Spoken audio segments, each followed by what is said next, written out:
다시 한번 인사드리면 저는 김인용 목사고요. 이제 앞으로 종종 뵙겠습니다. 종종 아마 이 큐티 공개 강좌는 제가 그 전에 박유한 목사님에게 듣기로 매니아층이 좀 있다고 들었어요. 그래서 그 매니아층들이 항상 매달 이렇게 들으신다고 그랬는데 제가 혹시 그 매니아층을 떨어뜨리지는 않을까? 제가 아까 그 오후에 이제 강의를 준비하면서 오후에 잠깐 어떤 제가 아는 성도님을 만났는데 그분이 그러더라고요. 목사님, 오늘 큐티 강의 듣고 그래도 시편이 어려우면 저 이제 시편 가지고 큐티 안 할 거예요. 그러더라고요. 굉장히 어깨가 무거워지는 거예요. 안 그래도 지금 부담스러워 죽겠는데 또 이 강의 때문에 아예 이제 시편은 큐티하지 않겠다 그러면 어떡하나. 굉장히 부담감이 큽니다. 그러나 또 그 부담감 가지고 나아가면 하나님이 또 긍휼히 여기사 또 은혜 주실 줄 믿고요. 시편 어떻게 읽을 것인가? 제가 시편을 생각하면 항상 생각나는 에피소드가 하나 있습니다. 제가 신혼 때인데요. 제 집사람하고 어떻게 하다 보니까 이렇게 시편을 가지고 이야기를 하게 된 적이 있었어요.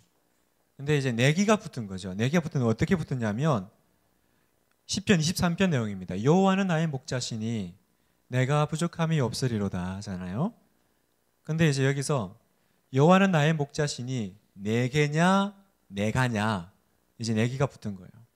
그래서 저는 내게라고 하고 우리 사람은 내가라고 하고 그냥 찬송을 불러봐도 우리 그런 찬송도 있잖아요. 여호와는 나의 목자시니 내게 부족함이 같은 거예요. 성경은 펼치지 않고 성경은 펼치지 않은 상태에서 내가가 맞냐 또 찾으신다. 찾지 마시고요. 내가가 맞냐 내게가 맞냐 누가 맞다 하다가 나중에는 그럼 내게 하자. 뭐 내게 할까? 평생 저녁 설거지하기. 그렇죠. 항상 그러니까 여러분 저를 위해서 기도해 주셔야 돼요.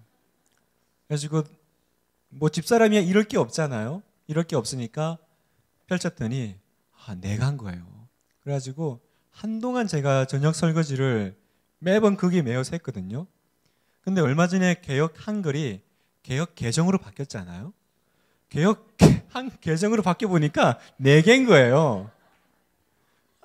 아무 의미가 없는 거예요. 그 내가든 내게든 나 그동안 설거지 왜 한 거야. 그러면서 했던 기억이 납니다. 시편 23편은 참 우리나라 성도님들이 좋아하는 시고요. 또 뭐 여러 가지 그 시편에는 사실 그 성경의 심장이라고 할 만큼 우리의 가슴을 뛰게 하는 참 아름다운 시구들이 참 많습니다. 그래서 그 2000년 교회 역사사에도 보면 믿음의 거장들이 가장 좋아했던 성경이 어디냐? 그러면 항상 시편을 얘기했어요. 그러니까 여러분이 내가 믿음의 거장인가 아닌가를 알려면 뭘 점검하면 될까요? 누가 성경에서 어디를 제일 좋아하세요? 물어보면 전 시편을 제일 좋아합니다. 그러면 이제 여러분은 믿음의 거장의 반열에 올라가시는 겁니다. 왜 그럴까? 그 시편이 가지고 있는 그 독특한 특성 때문에 그렇습니다. 보통 우리가 그 성경은 하나님이 우리에게 계시로 주시는 말씀이잖아요. 그러니까 하나님 쪽에서 우리에게 주시는 거예요. 그런데 시편은 유독 우리가 하나님께 드렸던 말씀을 하나님이 다시 우리에게 말씀으로 주신 거예요. 그러니까 독특한 거예요. 하나님이 그 계시라는 어떤 측면에서 주신 게 아니라 우리가 하나님께 드린 그 기도를 찬송을 하나님이 받으시고는 그걸 성경으로 우리에게 주셨다라는 겁니다. 자, 그래서 시편 안에는요, 많은 학자들이 성경 전체의 축소판이다라는 말을 많이 합니다. 루터는 시편은 구약의 개요다. 그렇게까지 얘기를 하고요. 그러니까 그 시편 안에는 성경 자체의 어떤 진리나 하나님의 왕대심이나 어떤 성품이나 그리스도에 대한 내용, 또 교회의 아름다움 이런 것들이 참 많이 있습니다. 그런데 제가 방금 말씀드렸죠. 시편의 독특성은 하나님이 우리에게 주신 그 계시의 측면도 있지만 우리가 하나님께로 올려드린 그 말씀이었다라는 거. 그래서 시편에는 무엇보다 가장 많이 등장하는 것이 바로 성도들의 온갖 신앙 체험들입니다. 굉장히 많은 성도님들의 우리 믿음의 선조들의 그 신앙의 체험들이 이 시편에 들어 있습니다. 시편의 그 많은 내용들이 성도의 삶을 통과해서 나왔다라는 겁니다.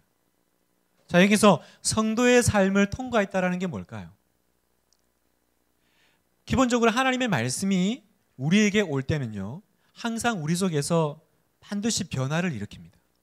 그죠? 하나님의 말씀은 살아서 운동력이 있기 때문에 그 말씀이 우리에게 오면 그냥 지나가는 일이 없고요, 반드시 내 속에서 변화를 일으키는데, 그 변화를 경험한 성도가 하나님께 다시 돌려드리는 게 있죠. 그게 뭡니까? 기도와 찬양이라는 거예요. 그러니까 시편은 기도와 찬양입니다. 그렇다면 오늘날 우리 성도님들이 하나님께 지금 드리는 그 기도와 찬양이 하나님 보시기에 얼마나 귀한지 아시겠어요?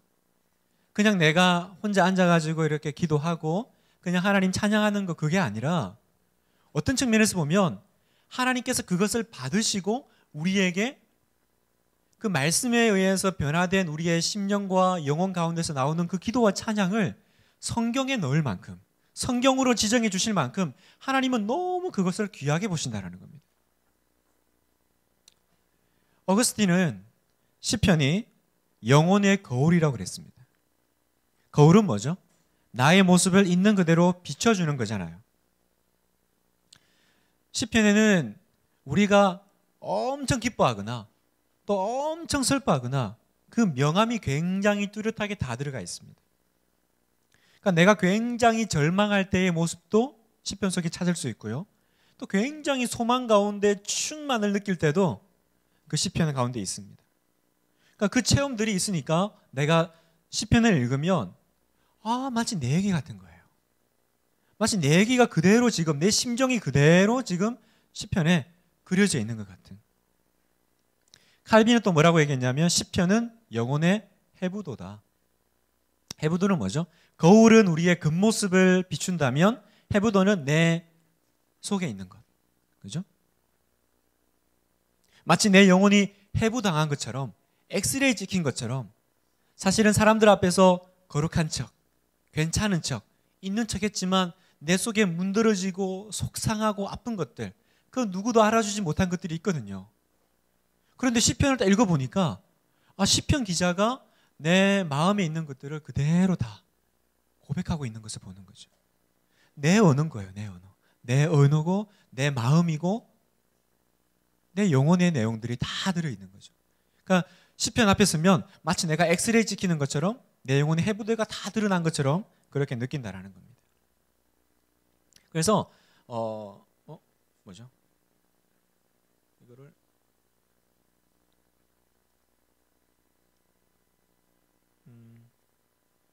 네.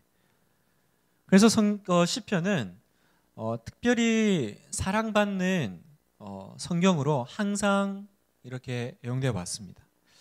이런 얘기가 있어요. 선교지에서 열심히 선교사님들이 성경을 이제 번역을 합니다.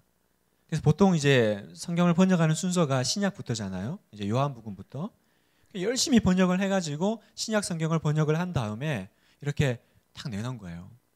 생각에는 많은 이제 성도님들이 너무 좋아하면서 하나님의 말씀이라고 막 찾을 것 같은데 막상 그렇게 그 사람들이 그 번역된 자기 언어로 번역된 신약 성경을 별로 안 찾고 사지를 않는 거예요. 굉장히 선교사님들이 실망을 했다고 그래요. 실망을 했지만 낙심하지 않고 그 다음에 뭘 번역했느냐? 시편을 번역을 한 거예요. 그러니까 시편을 번역해서 신약 성경과 시편을 붙여서 내놨더니 불티나게 신약 성경이 그 성경이 팔렸다라는 그런 내용들이 있습니다. 그러니까 여러분 우리가 그 남자들은 아실 거예요. 군대 가면 파란색의 그 기도원에서 나온 그 성경책 아세요? 그 보면 꼭 끝에는 신약 성경이 있고 시편이 있잖아요. 이유를 아시겠죠? 왜 다른 것도 아니고 신약 성경 그리고 시편, 그런 어떤 에피소드에 있었던 거예요. 그러니까 내가 그만큼 이 시편이라는 것이, 성경은 그냥 뭔가 이렇게 나랑 좀 동떨어지고 내 신앙의 수준으로는 아직 맞지 않는 그런 내용 같은데 시편을 읽으면 내 눈이 열리는 거예요. 내 기도의 내용들이 거기 담겨 있는 것 같은 느낌이 드는 겁니다. 그래서 시편은 우리가 실질적인 삶 속에서 느낄 수 있는 그 정직함을 우리가 그대로 볼 수 있습니다. 그래서 시편의 실제적인 유익은 뭐냐? 굉장히 중요한 질문입니다. 우리에게 우리의 절망감을 다룰 수 있는 성경적 방식이 있는가라는 거예요. 그것을 하나님께서 성경 가운데 우리에게 주셨다라는 겁니다. 그게 바로 시편이 우리에게 주는 그 실제적인 유익이라는 것입니다.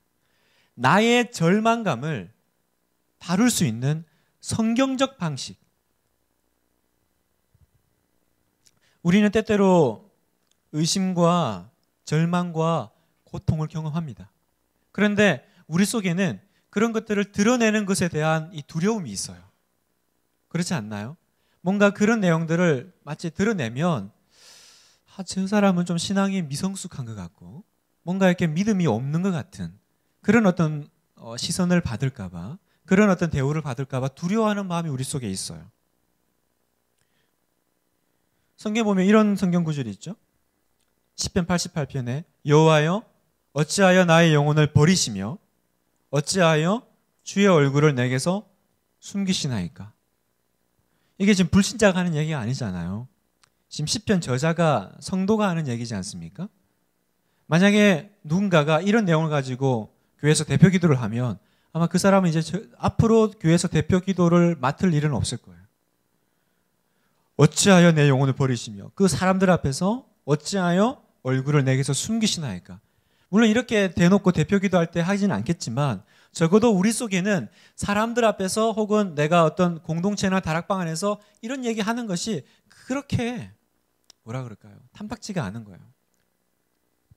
그런데 시편은 정확하게 하나님에 대한 우리의 그 감성적인 반응을 그대로 보여줍니다. 그러니까 이 시편을 읽을 때마다 내 영혼 가운데 울림이 있고 영적으로 이제 자극을 받는 겁니다. 자, 그러면 그 시편의 그 위치에 대해서, 그 중요도에 대해서 우리가 살펴봤는데, 그러면 좀 이제 그 세부적인 것들 한번 보겠습니다. 시편 둘러보기를 보면, 자, 시편은 일단 명칭이 히브리어 성경의 책 이름은 테힐림이라고 합니다. 테힐림이 무슨 뜻이냐 봤더니 찬양들이라는 거죠. 찬양들. 그래서 찬양들이라면 시편의 주제는 뭘까요? 시편의 주제는 하나님을 찬양하라. 하나님을 찬양하라가 바로 시편의 주제가 될 겁니다. 시편은 누가 썼을까요? 시편에는 다양한 저자들이 있습니다. 여러분이 잘 아시는 다윗이 있고요. 다윗이 제일 많이 썼어요. 시편은 참고로 몇 편까지 있죠? 150편. 잘 아시네요. 시편은 150편까지 있는데 그중에 73편을 무려 다윗이 썼고요. 그 다음에 아삽이라는 사람이 12편을 썼고, 고라 11편, 여두둔이라는 사람이 3편 썼고요. 솔로몬이 2편을 썼고, 그 다음에 모세, 헤만, 에단이 각각 1편씩. 모세도 시편 하나 썼어요. 그래서 성경에 보면 그 표제라는 것이 있어요. 그죠? 다윗의 시. 그러면서 뭐 이렇게 뭐 압살롬을 피하여 뭐 그런 내용이 있잖아요. 그걸 이제 시편의 표제라고 하는데 우리가 이 저자가 누군지를 어떻게 알았을까요? 시편을 그 편집한 150편의 그 시들을 더 많았겠죠, 원래는. 얼마나 엄청 많았겠어요? 그 중에서 150편을 모은 사람이 있을 거라는 겁니다. 모아서 그 사람이 그 당시에 알만한 시의 저자는 이제 우리가 부르는 그 표제라는 누구의 시, 다윗의 시, 뭐 아삽의 시, 모세의 시라고 이렇게 표를 달아놨다라는 거예요. 그래서 다행히도 시편은 내러티브 성경이 아니에요. 뭔가 이렇게 스토리가 흐르고 처음 서론, 본론, 결론이 있는 게 아니라 각 시가 이렇게 모여진 시 모음집이기 때문에 사실은 이 시편이 큐티하기가 어렵고 해석하기 어려운 이유는 이 시가 도대체 어떤 배경에서 나왔는지를 모르기 때문에 어려운 거예요. 근데 그 정체를 알 수 없는 그 멜기세덱과 같은 그 어떤 누군가가 그 150편을 모아서 표제를 달아놨는데 이걸 보니까 어떤 상황이겠구나 대충 짐작을 할 수 있겠더라는 겁니다. 근데 짐작을 해도요. 아삽이 누군지 아세요? 여두두는 누굽니까? 여두둔의 시라고 했는데 도대체 이 사람이 어떤 상황에서 이 시를 썼는지는 우리는 알 수 없어요. 그나마 우리가 아는 사람은 다윗. 그런데 여러분 참고하셔야 될 건 뭐냐면 그 다윗의 시라는 그 표제는 히브리어로 레 다윗이라고 하는데요. 말 그대로 다윗의 시라는 뜻이에요. 그런데 다윗의 시라고 해서 다 다윗이 썼을까? 여기에 대해서는 학자들의 의견이 분분합니다. 일반적으로는 우리가 다윗의 시 그러면 다윗이 썼을 거라고 생각을 했는데 학자들이 보니까 다윗의 시는 다윗이 쓴 시도 있지만 다윗에 관한 시도 있고요. 그리고 다윗 시대에 모은 시도 있고요. 다윗의 이름으로 편찬된 시도 있을 거다라고 우리는 짐작한다는 겁니다. 이게 굉장히 중요한 포인트입니다. 왜냐하면 우리가 그 다윗의 시라고 그냥 한정을 지어놓고 시편을 읽어버리면 다윗의 시는 모든 것이 이제 이때부터 우리가 뭐 해야 돼요? 다윗이 도대체 어떤 마음으로 이걸 썼을까? 다윗은 어떤 상황에서 이 시를 썼을까라고 우리는 한계를 지어버린다라는 겁니다. 그러다 보니까 우리의 그 말씀에 대한 묵상이 이 시에 대한 이해가 모든 것이 다윗의 경험과 인생에 한정되어 버리는 그런 이제 어려움이 있다라는 거죠. 그래서 너무 다윗의 시라고 해서 너무 다윗 언제 때지? 그렇게 막 캐내지 마시고 그것보다는 그냥 좀 오픈된 마음으로 어떤 한 성도가 이런 상황에서 썼다. 그 사람이 다윗이 될 수도 있고 다른 사람이 될 수도 있다라는 그런 열린 마음이 오히려 여러분 이 시를 이해하는데 시편을 이해하는데 훨씬 더 좋겠습니다. 예를 들어 우리가 찬송을 부르잖아요. 찬송가도 어떻게 보면 시편이죠. 물론 성경에 들어가지 않았지만 노래고 기도고 그죠? 근데 우리가 찬송을 부를 때 은혜를 받는 것이 찬송가의 배경을 다 알아서입니까? 저자가 누구고 저자가 어떤 상황에서 이 시를 썼고 이 찬송을 썼고 다 모르잖아요. 물론 알면 도움이 되지만 몰라도 그 자체로 그 가사에서 우리가 이미 은혜를 받잖아요. 우리가 매주일마다 목사님 설교 마치고 그 찬송을 부를 때 그 찬송이 우리에게 은혜가 되는 이유는 그 저자가 누군지가 그 배경이 생각나서가 아니라 그 말씀에 맞는 찬양이 나의 영혼을 때려왔기 때문에 내가 그 찬양이 우리 속에 터지는 거잖아요. 그러니까 시편도 그렇다라는 거예요. 시편을 너무 배경에 메워버리면 여러분 좀 힘들고요. 내 상황과 내 문제에 맞는 그 말씀이 내 영혼을 치고 들어올 때 그때 내 영혼 속에서 하나님이 주신 새로운 이해가 열린다는 겁니다. 그래서 참고로 이 시편들은 이제 저자가 있는데 이 표제가 없는 시들은 알 수가 없어요. 누가 썼는지. 그래서 우리는 그 고아 시편이라고 합니다. 그냥 하는 얘기예요. 부모 없는 고아 같은 시편이다. 그래서 고아 시편이라고 하는데 표제가 없다라는 얘기입니다. 자, 그러면 구성이 어떻게 돼 있나? 아까 말씀하셨다시피 시편은 전체 150편으로 구성이 되어 있는데요. 그 150편이 그냥 이렇게 쭉 있는 게 아니라 여러분 읽어보시면 아시겠지만 5권으로 나눠져 있어요. 그거는 어떤 정체를 알 수 없는 편집자가 그렇게 그 시를 모은 다음에 그 다음에 그 시를 5권으로 나눴다라는 겁니다. 그래서 여러분 이게 뭐 비밀이 아니라 여러분이 읽어보면 성경에 써 있어요. 41편이 끝나면 그 다음에 2권이라고 나와 있습니다. 그러니까 이거는 성경에 나와 있는 건데 1권은요 1편부터 41편까지가 1권에 해당되고요. 41편의 맨 마지막이 이렇게 끝납니다. 이스라엘의 하나님 여호와를 영원부터 영원까지 송축할지로다. 아멘 아멘. 그 다음에 2권은 42편부터 72편까지가 이제 2권이 되겠습니다. 72편의 마지막은 이렇게 끝납니다. 그 영화로운 이름을 영원히 찬송할지어다. 온 땅에 그의 영광이 충만할지어다. 아멘 아멘. 이새의 아들 다윗의 기도가 끝나니라. 이전 성경은 이새의 아들 다윗의 기도가 필하니라라고 했어요. 저는 제가 어릴 때 필하다라는 것이 끝나다가 아니라 필요하다라는 뜻인 줄 알았어요. 그래서 제가 어릴 때 그 읽어보면 다윗의 기도가 필하다. 오늘 내 삶에 제가 이때 그치 어떻게 했냐면 오늘 나에게 다윗의 기도가 필요해. 그렇게 이제 묵상을 이제 했던 기억이 납니다. 근데 개정으로 바뀌면서 그 필하니라가 이제 끝나니라. 이제 그렇게 설명이 되어 있습니다.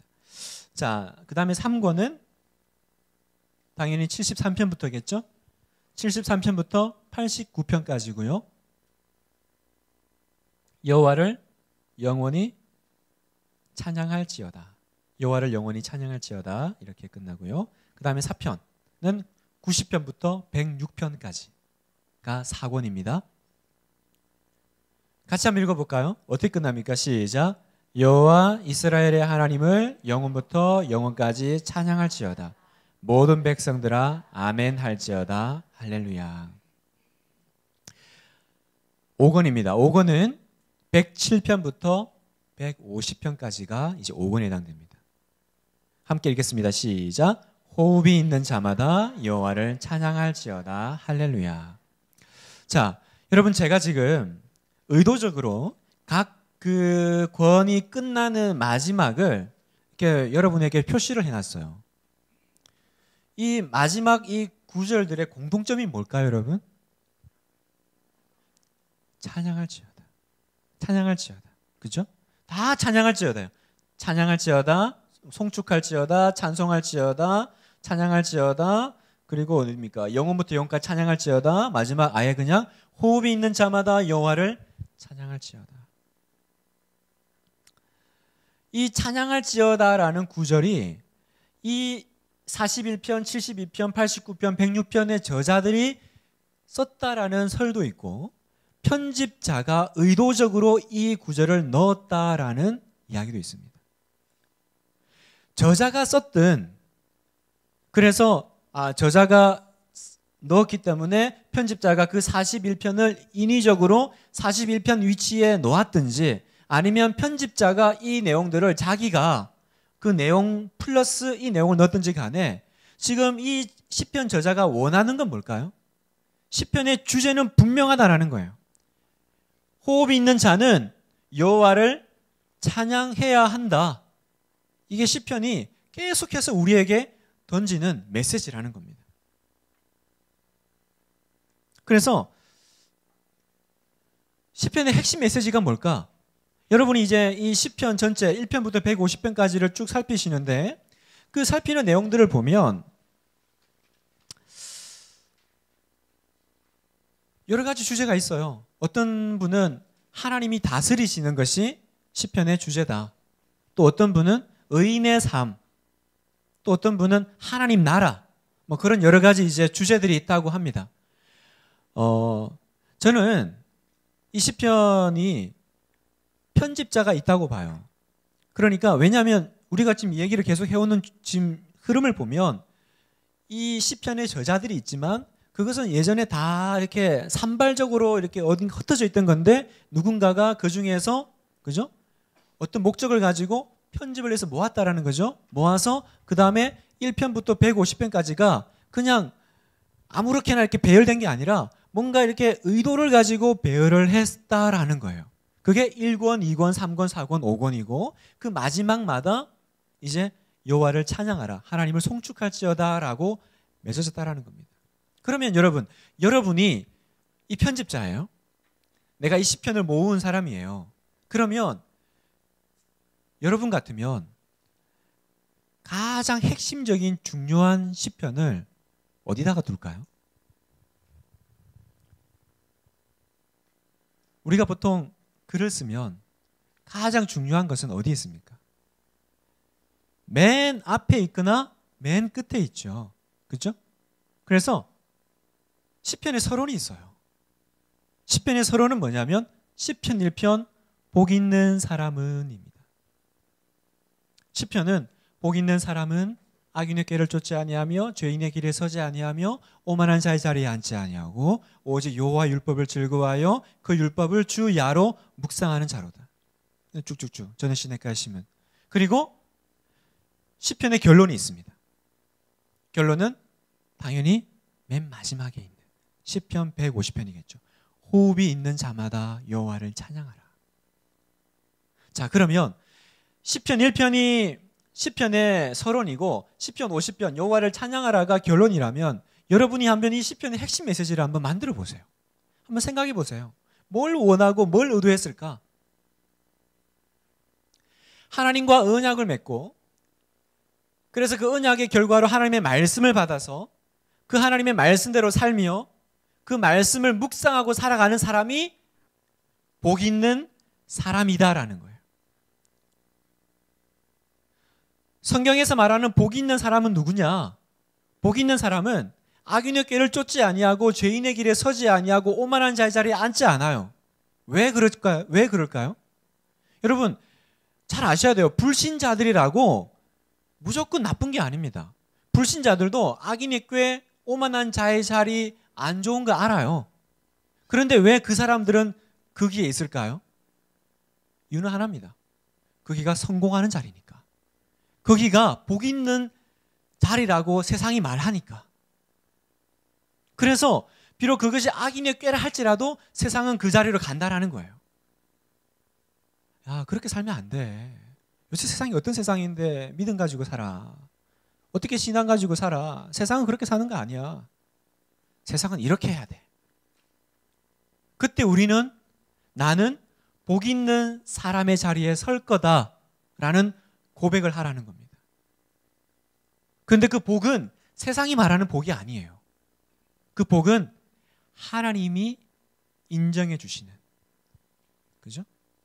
의인은 겨와 같이 날아가지만, 악인은 겨와 같이 날아가지만 의인은 하나님이 인정하시는, 하나님이 인정해 주시는 그 자리가 복 있는 자리인데, 그 자리는 어떤 자리라고요? 주야로 말씀을 묵상하고 그 말씀을 지키려 애쓰는 사람이에요. 그래서 여러분, 시편은 150편인데요. 이 시편에 나오는 이 주인공은요, 의인의 대표예요. 시편은 그냥 어떤 불신자, 어떤 죄인이 아니라 시편의 주인공은요, 성도예요. 그죠? 성도고 의인의 대표예요. 무슨 얘기냐면 여러분이 시편 1편의 이 복 있는 사람의 자리에 통과하지 못하면, 이 자리에 서 있지 못하면 2편, 3편, 4편은 없다라는 거예요. 여러분 인생에. 성경에 있는 복은 복 있는 사람에게 주시는 거예요. 아무나 그냥 와서 복 달라고 해서 그냥 천지신명에게 빌듯이 빌면 오는 게 아니라 너는 시편 1편을 통과했느냐라고 물으시는 거예요.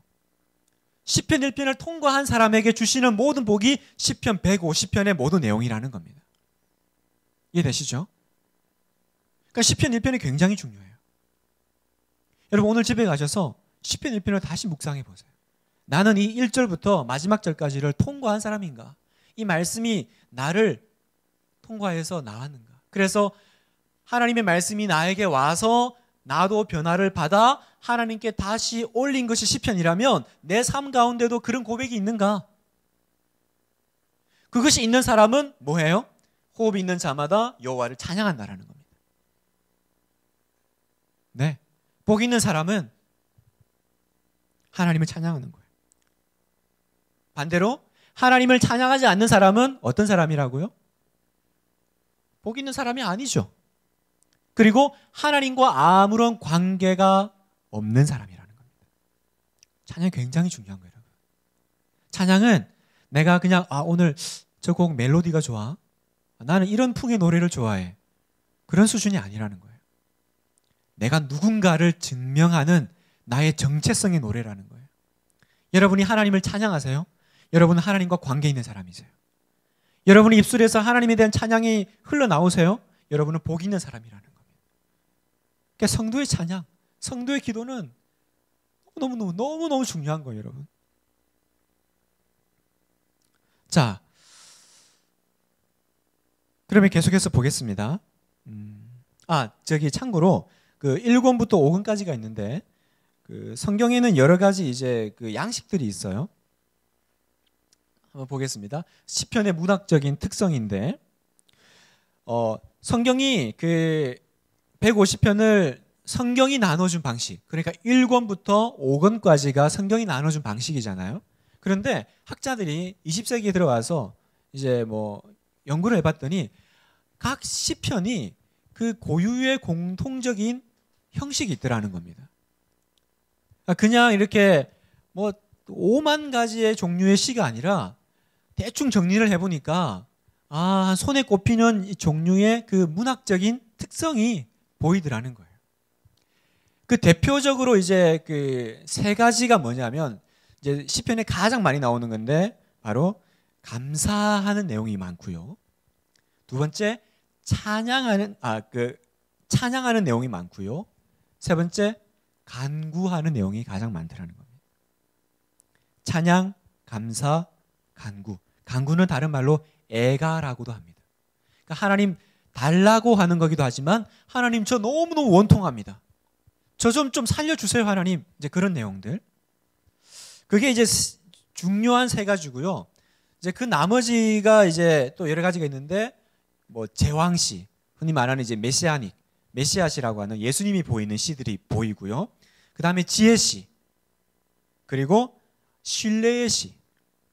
이제 하나씩 볼 거니까 너무 막 긴장하면서 받아 적지 마시고요. 저를 보세요, 여러분. 네. 제가 너무 빈칸을 많이 만들어놨죠.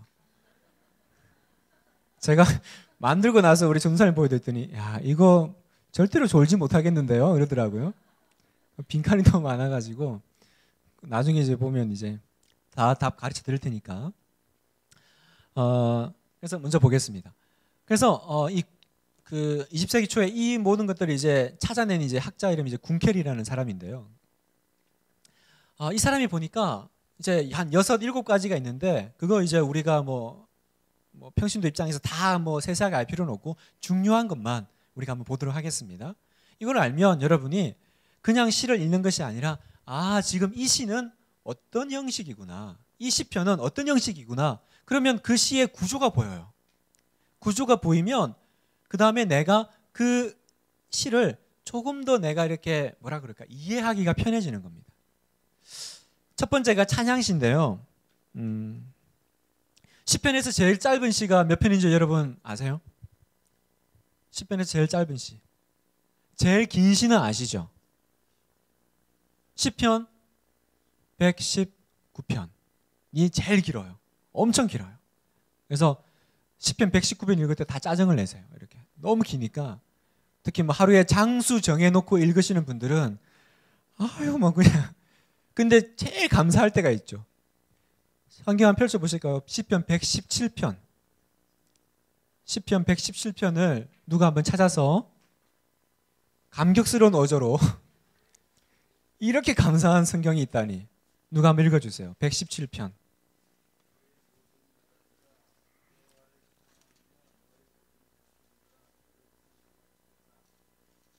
네, 다 읽으셨어요?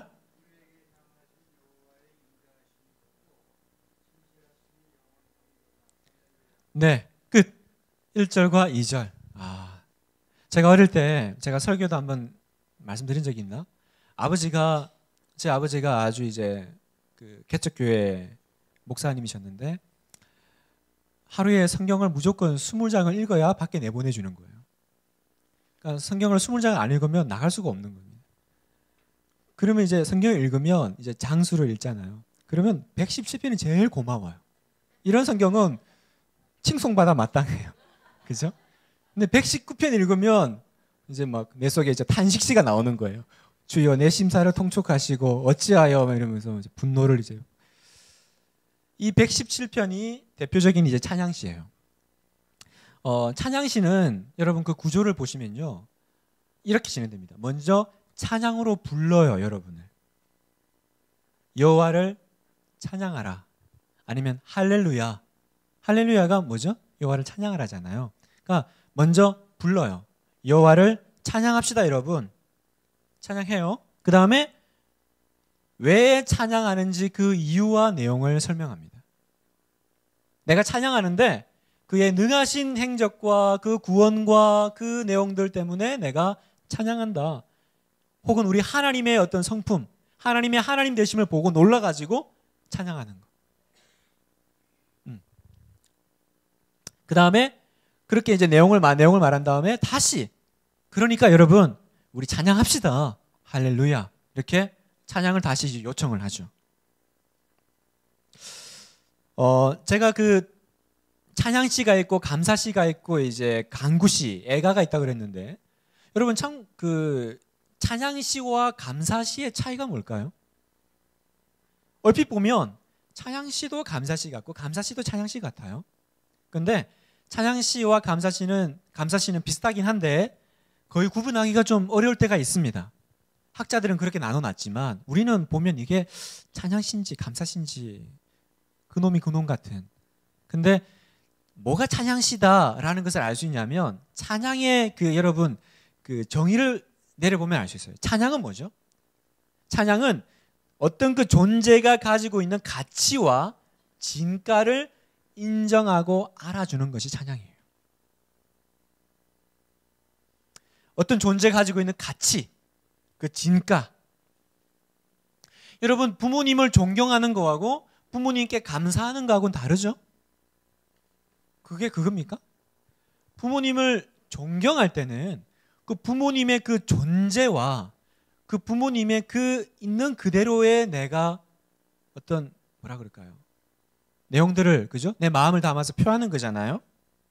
예를 들어서 우리가 어디 산에 올라가거나 아주 멋진 이런 자연 경관을 보면 탄성이 나오죠. 와, 어떻게 하죠? 하여튼 뭐 놀라운, 그렇게 이상하게 쳐다보시면 놀라잖아요. 그 놀라는 건 뭐예요? 걔네들이 나한테 뭐 떡 하나 줘서 내가 놀라는 겁니까?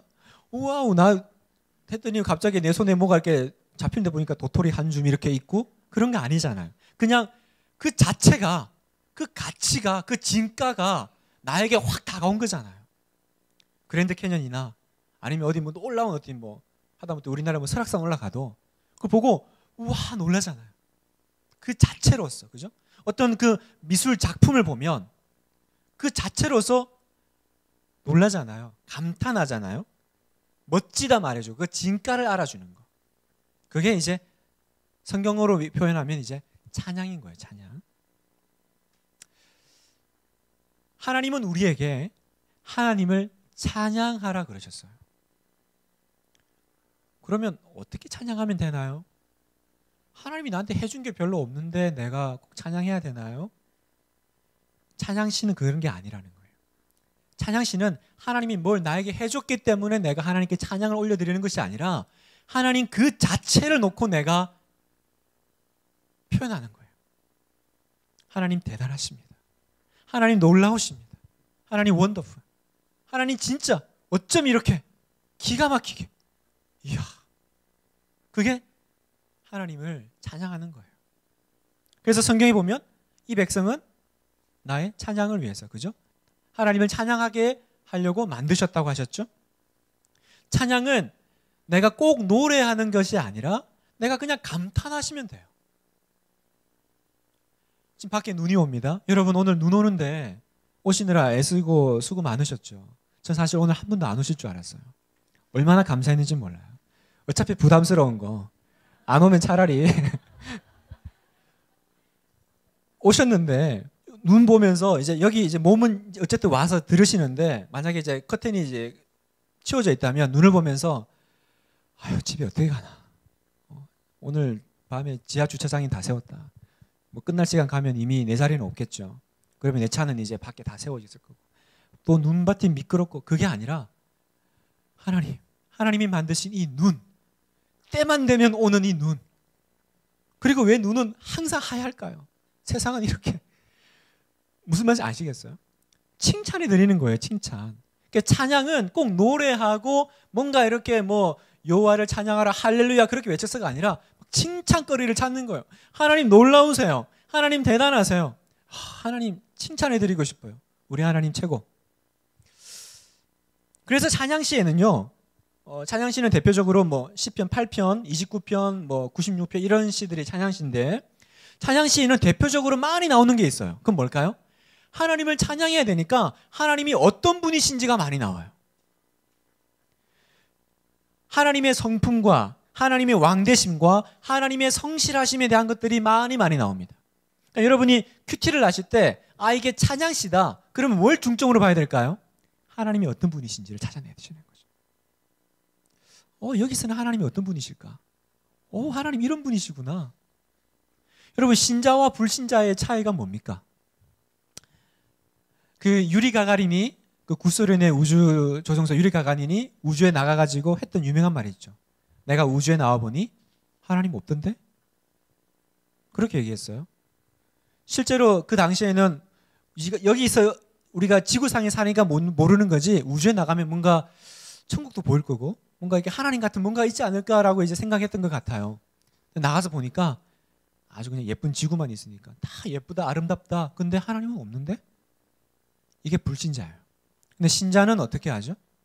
신자는 그 시편 8편에 보면 이렇게 말하죠. 여호와 우리 주여.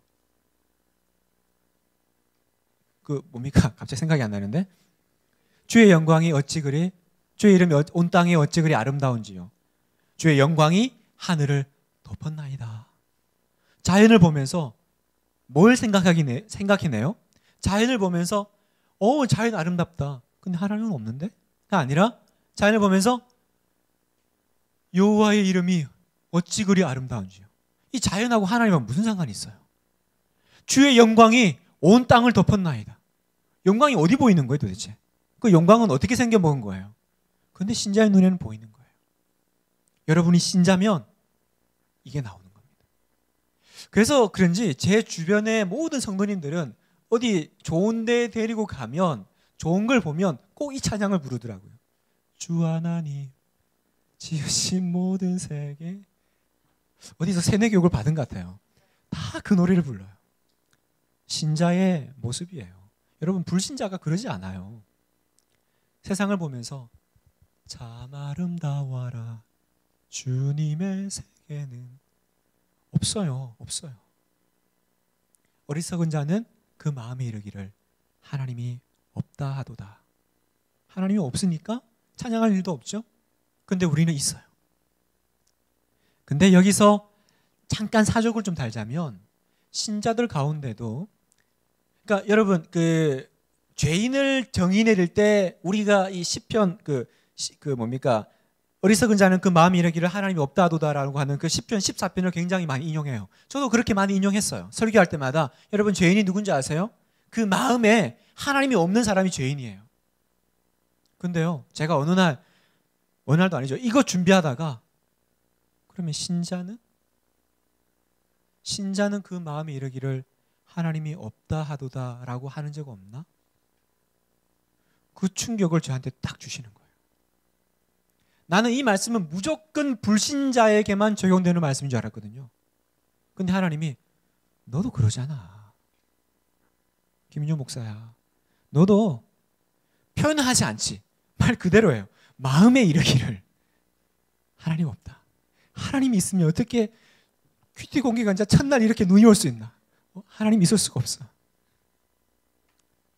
너도 그러잖아. 제가 그러고 있더라고요. 하나님 눈에는 저는 어떤 사람이에요? 어리석은 자. 신자지만 어리석은 자. 제가 이 큐티 말씀을 묵상하면서 그날 하루 굉장히 은혜를 많이 받았어요. 왜냐하면 제가 삶 가운데 살면서 보니까 순간순간 내 마음속에 그런 고백을 하고 있더라고요. 하나님 어디 계신 거야 도대체? 하나님 있으면 왜 이렇게 되는 거야? 여러분 안 그러세요? 너만 그래 이런 얼굴로 지금 쳐다보는데 여러분 그러시잖아요. 마음이 이르기를 하나님이 없다 하도다. 여러분, 어리석은 자예요. 어리석은 자는 하나님이 없다 하고요, 하나님을 찬양할 줄을 몰라요. 그러나 우리는 주 하나님 지으신 모든 세계, 내 마음속에 그리워볼 때 하나님의 영광을 보는 거죠. 내 모든 상황, 내 상황은 찌질이도 찌질하고, 그죠? 해결 안 돼 있고 정말 이런 해결되지 않은 문제 가운데, 그런데 신자는 그 가운데 하나님을 보는 거예요. 하나님을 고백하는 거예요. 그걸 보느냐 못 보느냐 찬양시에서 가려진다는 겁니다. 자, 그 다음에 뭐라고 그랬죠? 두 번째, 감사시. 감사시는 이제 이렇게 됩니다. 감사시도 똑같이 하나님을 먼저 불러요. 뭐 내 의의 하나님이요, 뭐 여러 가지로 부릅니다. 부르고 그 다음에 특정한 어떤 시련의 내용을 묘사합니다. 자기가 어떤 어려움에 있었다, 그죠? 그런데 하나님이 자기를 어떻게 구원해 주셨는지에 대한 간증이 나와요. 그리고 다시 찬양하죠. 하나님 그래서 감사해요. 그래서 아까 제가 감사와 찬양이 뭐가 달라요? 찬양은 그 진가와 가치를 인정해 주는 거고요. 감사는 뭘까요? 감사는 진가와 가치도 있지만 그것보다는 특별히 나에게 해준 어떤 것에 대한, 이해되시겠어요? 그러니까 조금 뭐 속되게 얘기하면 존경하지 않아도 감사할 수 있어요. 뭐 세상 말로 좋아하지 않아도 누가 나에게 도움을 주면 감사합니다 하지만 존경하는 건 아니잖아요. 제가 왜 얘기를 드냐면 감사시에는 그냥 이렇게 하나님 되심에 대한 그런 것보다 특정한 어떤 시련에 대해서 하나님이 베푸신 은혜에 대한 표현들이 많이 들어가 있다는 겁니다. 그래서 대표적인 시들이 굉장히 많죠. 뭐 더 있습니다만 이 정도로 있습니다. 뭐 30편, 31편, 뭐 100편, 뭐 129편까지. 자, 그러면 또 다시 신자와 불신자 얘기를 좀 하겠습니다. 여러분, 신앙이 좋고 나쁘고를 어떻게 우리가 구별할 수 있죠? 신앙이 좋다, 나쁘다. 신앙의 수준이 있다면 여러분 우리가 어떻게 나눌 수 있습니까? 그 삶 가운데 그 신앙에 감사가 있냐 없냐로 구별할 수 있습니다. 여러분의 신앙 생활 가운데 감사가 있으면 여러분 굉장히 수준 높은 신앙을 지금 하고 계신 거예요. 그런데 신앙생활을 아무리 오래 해도 감사가 없어요. 감사가 없어요. 그러면 여러분 아직도 굉장히 초보적인 단계시라는 겁니다. 성경은 얘기합니다. 신자는 당연히 반드시 감사해야 된다. 오늘 하루 호흡 주신 것, 먹여주신 것, 예수 믿게 해주신 것, 매 순간 붙잡고 계신 것 감사하라. 그냥 감사가 아니라 구체적으로 감사하라. 그래서 감사시에서 보면 아주 구체적인 표현들을 해요. 하나님 감사하다, 감사합니다. 그냥 감사합니다, 그냥 밑도 끝도 없이 감사가 아니라 어떤 그 구체적인 내용에 대해서 감사를 표합니다. 어떤 분들은 그런 말씀을 하세요. 목사님, 저는 별로 요즘 감사할 내용이 없는데요. 그래도 감사를 해야 되나요? 감사할 게 전혀 없는데 그럼 뭘 가지고 감사할 수 있을까요? 지선아 사랑해라는 그 책을 보면 그 아버지가 그 딸을 그 화물차와 충돌해가지고 이렇게 완전히 그냥 화상 가운데 뭐 이전에 그 이쁜 모습들은 다 사라졌잖아요. 그 아버지가 그 상황 가운데 뭘 감사해야 되나? 얼굴도 손도 몸도 다 나갔는데 이건 감사할 수가 없죠. 감사 안 해도 되죠. 감사 안 한다고 뭐라 그럴 사람 아무도 없습니다. 근데 감사하려고 찾아보니까 발가락은 멀쩡하더래요. 그래서 발가락 가지고 감사했다라는 그 내용을 제가 본 기억이 나는데, 여러분 감사할 게 없으세요? 여러분 요즘 뭐 가지고 감사하세요? 그 시편 16편 7절을 한번 찾아보실까요? 시편 16편 7절 찾아서 누가 한번 읽어주십시오. 참고로 오늘 휴식 시간 없습니다, 여러분. 빨리 하고 빨리 끝내는 게 좋잖아요. 그러니까 그 밖에 좀 이렇게 졸리신 분들은 이렇게 뒤에 가셔서 밖에 차가 있으니까 좀 드시고요. 아니면 화장실 개인적으로 왔다 갔다 하시면 됩니다. 네. 그렇다고 집에 가지는 마세요. 시편 어디입니까? 16편 7절을 누가 한번 찾아서 읽어주실까요?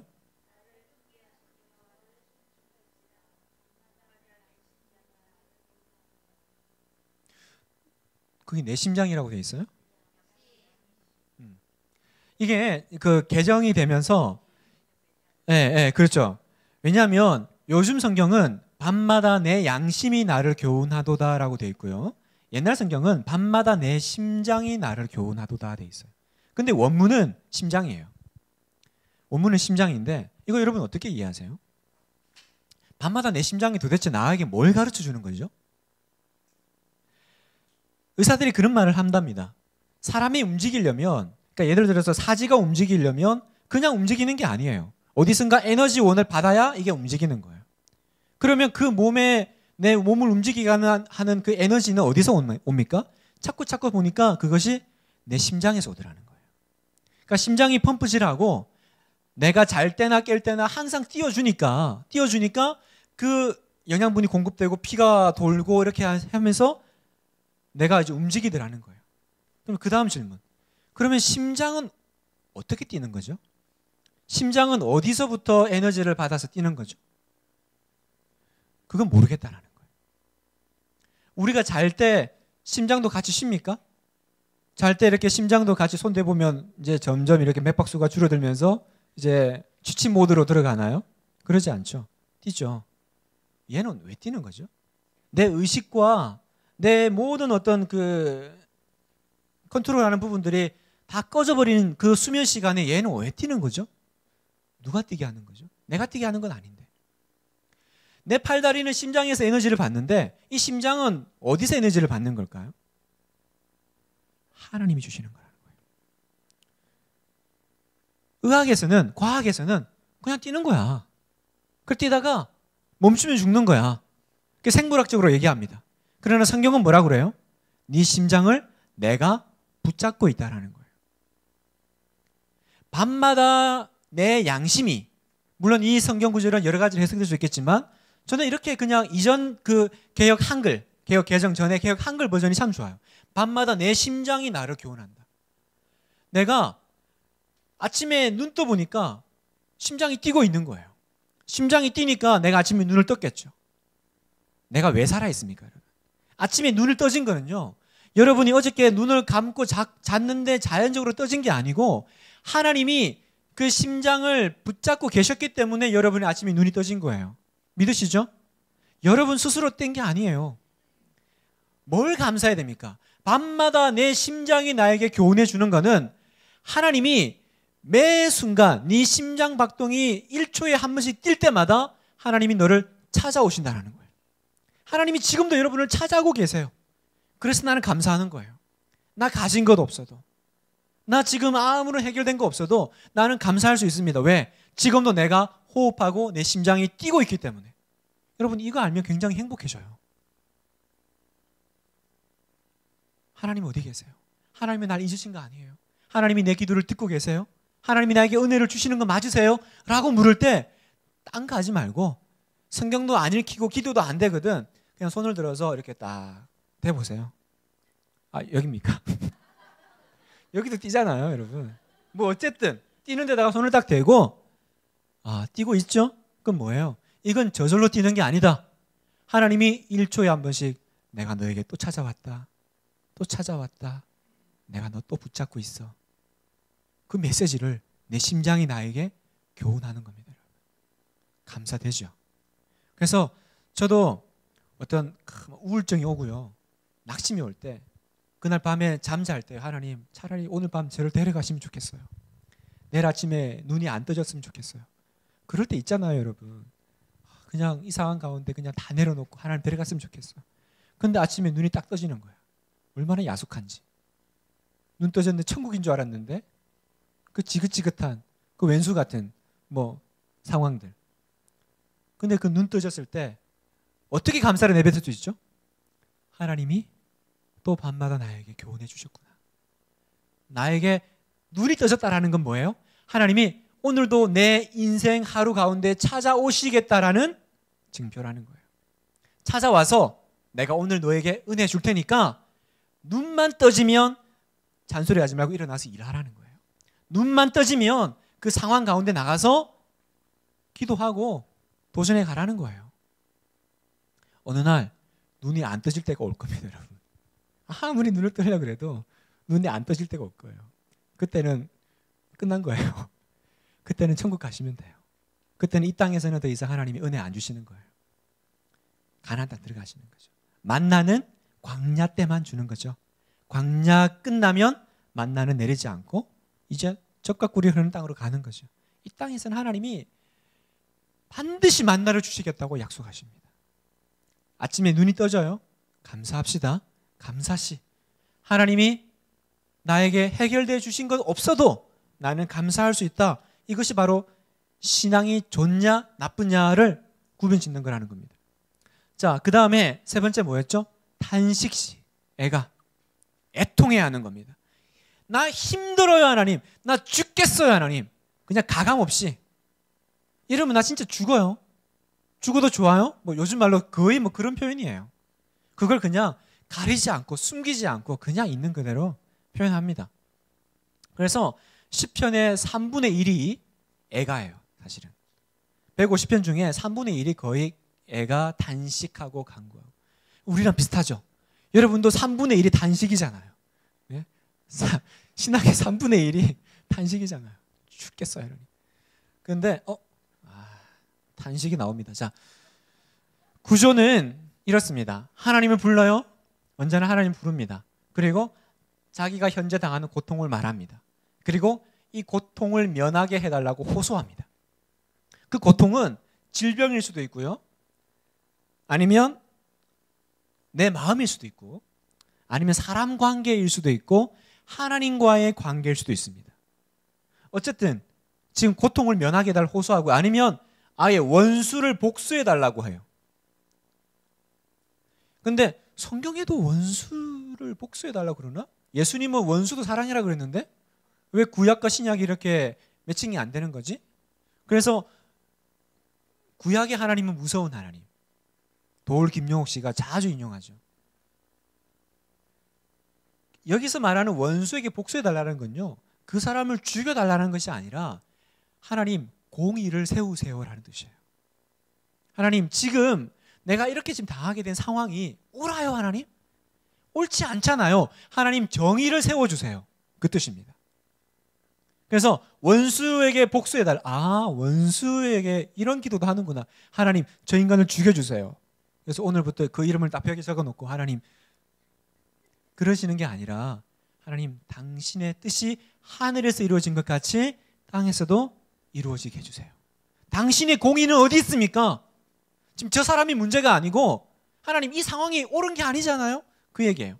그 다음에 자신의 죄를 토로합니다. 죄를 회개해요. 그리고 어떨 때는요 결백을 호소해요. 나 죄 지은 거 없거든요.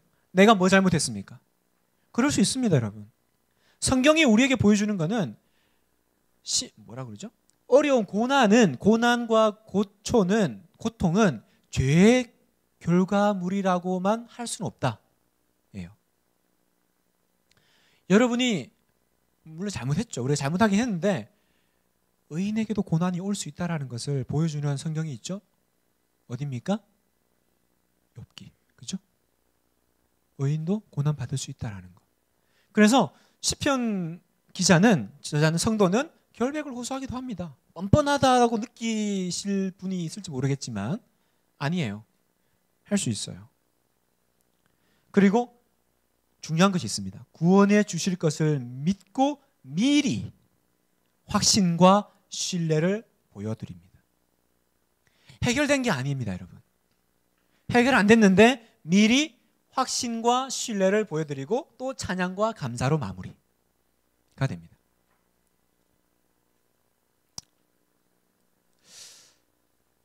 신자도 탄식을 하고요. 불신자도 탄식을 합니다, 여러분. 무슨 얘기냐면 신자만 죽겠다고요. 구원해달라고 외치는 게 아니라 불신자들도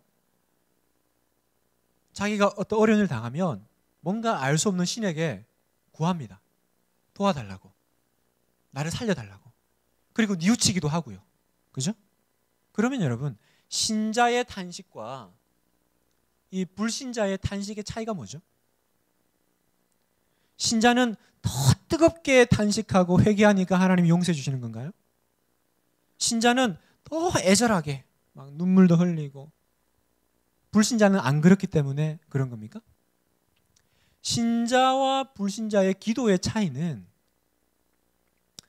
내가 그걸 누구한테 하느냐의 차이예요. 불신자가 하나님 앞에 하는 경우는 없습니다. 불신자는 스스로 반성하죠. 아, 내가 왜 그랬을까? 내가 그러면 안 됐는데 다시는 그러지 말아야지. 근데 신자는 하나님께 기도해요. 그래서 다윗의 표현 중에 그 특이한 표현이 있는데, 내가 주께만 범죄하여. 그런 거 읽어보신 적 있죠? 범죄는 하나님께 한 게 아니라 사람에게 했어요. 그런데 다윗은 내가 주께만 범죄하여라고 표현을 써요. 그 말은 사람은 안중에 없고 뭐 그건 니네 알아서 하고 나는 하나님하고만 관계를 내가 어떻게 할, 그 얘기가 아니라, 내 이 사람하고 하는 거는 사람하고 끝날 문제가 아니라 하나님하고 지금 연결되어 있다라는 것을 얘기하는 그 강조예요. 그러면 신자는 왜 하나님께 탄식하면서 구해달라고 할까요? 불신자와 신자의 그 기도와 뉘우침의 차이는 뭐냐면, 불신자는, 제가 이거 언젠가 한번 설교 때 한번 하려고 지금 모아둔 건데, 불신자는 벌 안 받으려고 단식하고 애통해 하는 거예요. 심판 안 받으려고. 내가 혹시 이것 때문에 나쁜 일이 나에게 올까 봐. 그런데요, 신자들 가운데도 그렇게 기도하는 분들이 있으세요. 빨리 회개하고 뭔가 하지 않으면 오늘 나에게 화가 올 거야. 그러니까 두려워하는 거예요. 무슨 일이 생길까 봐. 그러다가 가다가 뭐 이렇게 돌뿌리 걸려 탁 넘어졌어요. 그러면 아프면서도 마음이 시원해지는 거야. 아, 됐다. 지나갔어. 무슨 느낌인지 아시겠어요? 그런 게 있잖아요. 지금 저 혼자만 이런가요? 뭔가 액땜했다라는 거 있잖아요. 빨리 회개하고 뭔가 이렇게 일이 생기면, 아, 그래, 됐어. 하나님 이걸로 그냥 처리하셨을 거야. 이거는 불신자들하고 신자와 차이가 없는 거예요, 여러분. 우리 안에 잘못된 그 회개관이 있는데, 그 잘못된 회개관은 뭐냐면, 회개하면 뭘 안 받는다, 이거예요. 여러분, 회개하면 벌 안 받습니까? 하나님, 저 잘못했어요. 제가 이런 죄를 지었어요. 하나님 용서해 주세요. 라고 하면 벌 안 받아요? 그거는 하나님 소관이죠. 우리는 이렇게 뻔뻔한 거예요. 내가 회개했으니까, 예수님 이름으로 기도했으니까 빨리 용서 내놓으시오. 안 그러면 나 삐뚤어집니다, 진짜. 나 어긋날 거예요. 내가 회개하고, 용서는 하나님이 나를 긍휼히 여기셔서 하시는 거예요. 물론 용서해 주세요. 그러나 그건 하나님 주권이에요. 왜 이게 중요하냐면, 벌 안 받으려고 회개하는 거는 나를 변화시키지 못해요, 여러분. 반드시 그 사람 또 죄 지어요. 내가 이 죄 지으면 죄에 대한 벌 받는다 생각하셔야 돼요. 그리고 부들부들 떨면서, 하나님 저 용서해 주세요. 그때 하나님이 주시는 그 용서가 너무너무 귀하고 감사한 거예요. 예수님의 이름으로 기도하면 다 용서받아. 그래서 기도했더니 하나님 용서해 주셨어. 무슨 뭐 입출금 기계입니까? 카드 넣으면 예금된 돈 빠져나오는 것처럼 회계 넣으면 용서 나오는 거예요? 그러니까 감사가 없는 거예요. 그러니까 감격이 없는 거죠. 신앙생활에 재미가 없어요. 여러분, 죄인이 죄를 짓고 숨어 있다가 경찰에 자수하면 용서해 줍니까? 벌 받습니까? 네? 자수했는데 용서해 줘야죠. 그럽니까? 야, 너 진짜 기특하다. 어떻게 이렇게 자수할 생각을 다 했니? 그러지 않죠. 자수한 것은 기특하지만 일단 벌 받아야, 대가 치러야 돼요. 내가 회개한다라는 거는 하나님, 저 죽을 죄를 지었습니다. 내 죄가 당신의 아들 십자가에 못 박았습니다. 어떻게 하면 좋아요, 주님? 나 어떻게 하면 좋아요? 그렇게 눈물로 하나님 앞에서 나아갈 때 하나님께서 은혜를 주시는 거죠. 신자와 불신자의 그 탄식과 그 기도의 차이는 벌 안 받겠다가 아니에요. 하나님, 내가 지금 이렇게 아프거든요. 그래서 빨리 고통을 면해 주세요. 나를 구원해 주세요. 그게 아니라, 이제 우리는 자녀 됐잖아요.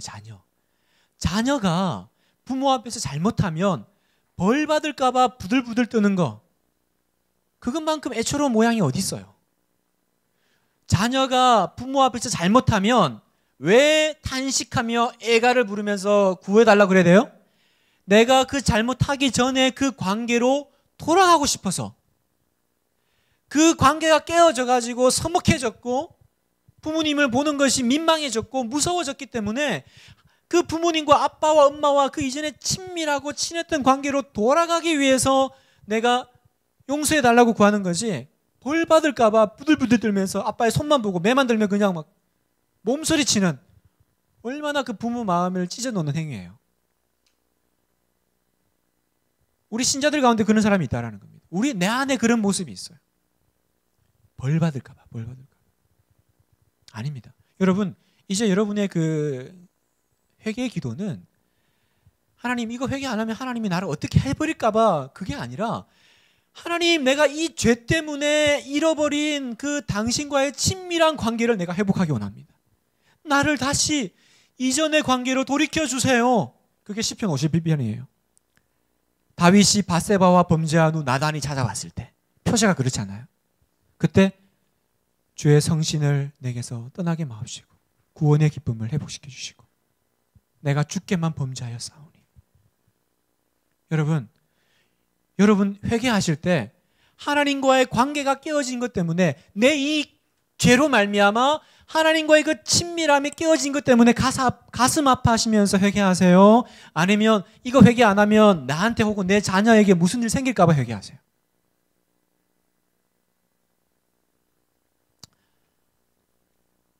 대표적으로 3편, 4편, 13편 이렇게 쭉 있습니다. 자, 그 다음에 속도를 조금 더 올려서 그 다음에 이것들은 이제 형식이 이제 특별한 이제 구조는 없어요. 구조는 없는데 특정한 주제를 반복하는 게 몇 가지 있다고 그랬죠. 그 중에 하나가 지혜시, 또 토라시라고도 하는, 이거는 내용은 이런 거예요. 말씀대로 순종하는 삶이 하나님을 기쁘시게 함을 가르칩니다. 말씀대로 순종하는 삶이 가장 좋다라는 거. 어떤 게 있죠? 시편 1편, 19편, 119편. 119편도 유명한 말씀시잖아요. 주의 말씀은 내 발의 등이요 내 길의 빛이니. 시편 1편 복 있는 사람은 이렇게. 이게 바로 지혜시의 이제 대표적인 이제 예죠. 그 다음에 뭐가 있죠? 제왕시가 있습니다. 제왕시는 말 그대로 왕시, 왕, 메시아. 신약에 보면 이런 말씀이 있습니다. 요한복음 5장 39절 같이 읽겠습니다. 시작.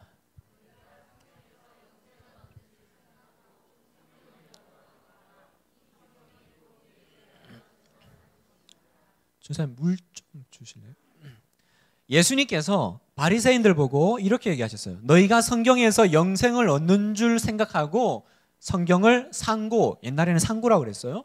연구하거니와. 그러니까 여기서 말하는 성경은 예수님 때니까 신약은 없죠. 그러니까 모세의 율법과 선지서와 시가서를 말하는 거예요. 너희가 왜 옛날 그 구약 성경을 보냐? 영생을 얻으려고 보잖아. 그런데 그 성경이 뭘 한다고요? 내게 대하여 증언한다. 내가 누구죠? 예수님입니다. 그러니까 구약의 대표적인 역할이 있는데, 구약의 대표적인 역할은 뭐예요? 예수님을 예표하는 거예요. 예수님을 보여주는 거예요. 그러면 예수님을 보여주는 구약 성경에 이 성경이라고 했으니까 시편이 빠질 리 만무하겠죠? 그러니까 시편에도 예수님 이야기가 있다라는 겁니다. 대표적인 게 시편 2편이나 21편이나 45편의 말씀. 어찌하여 열방이 분노하며 민족들이 허사를 경영하는 거 기억나시죠? 그게 이제 이스라엘 왕에 대한 시예요. 이스라엘의 이상적인 왕에 대한 시. 그러나 이스라엘 역사 가운데 이상적인 왕은 거의 없었죠. 그래서 그것이 이제 중복해서 이스라엘 왕을 이제 얘기하지만, 그래서 제왕시지만 또 동시에 미래에 오실 메시아를 예표하는 이상적인 우리가 기다리는 왕, 그 왕은 결국은 예수님이실 거다. 그래서 시편에 보면 예수님의 탄생이나 시험 받는 거나 부활이나 승천이나 이런 구절들을 많이 만날 수가 있습니다.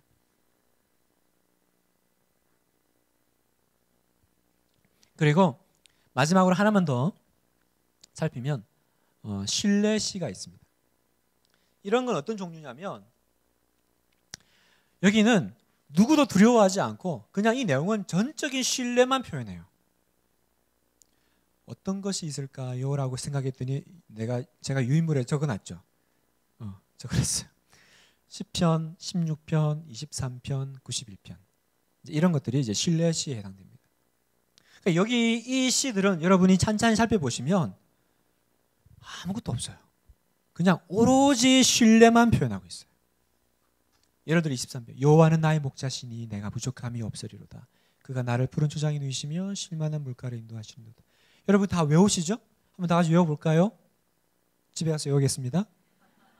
여러분 적어도 시편 1편과 시편 23편을 외우셔야 돼요. 왜? 제가 외웠으니까. 혼자 죽을 수는 없어요. 억울합니다. 여러분도 외우세요. 시편 23편은 여러분 온 세상이 좋아하는 시잖아요. 여호와는 나의 목자시니. 그거 잘하면 남편 평생 설거지도 시킬 수 있어요.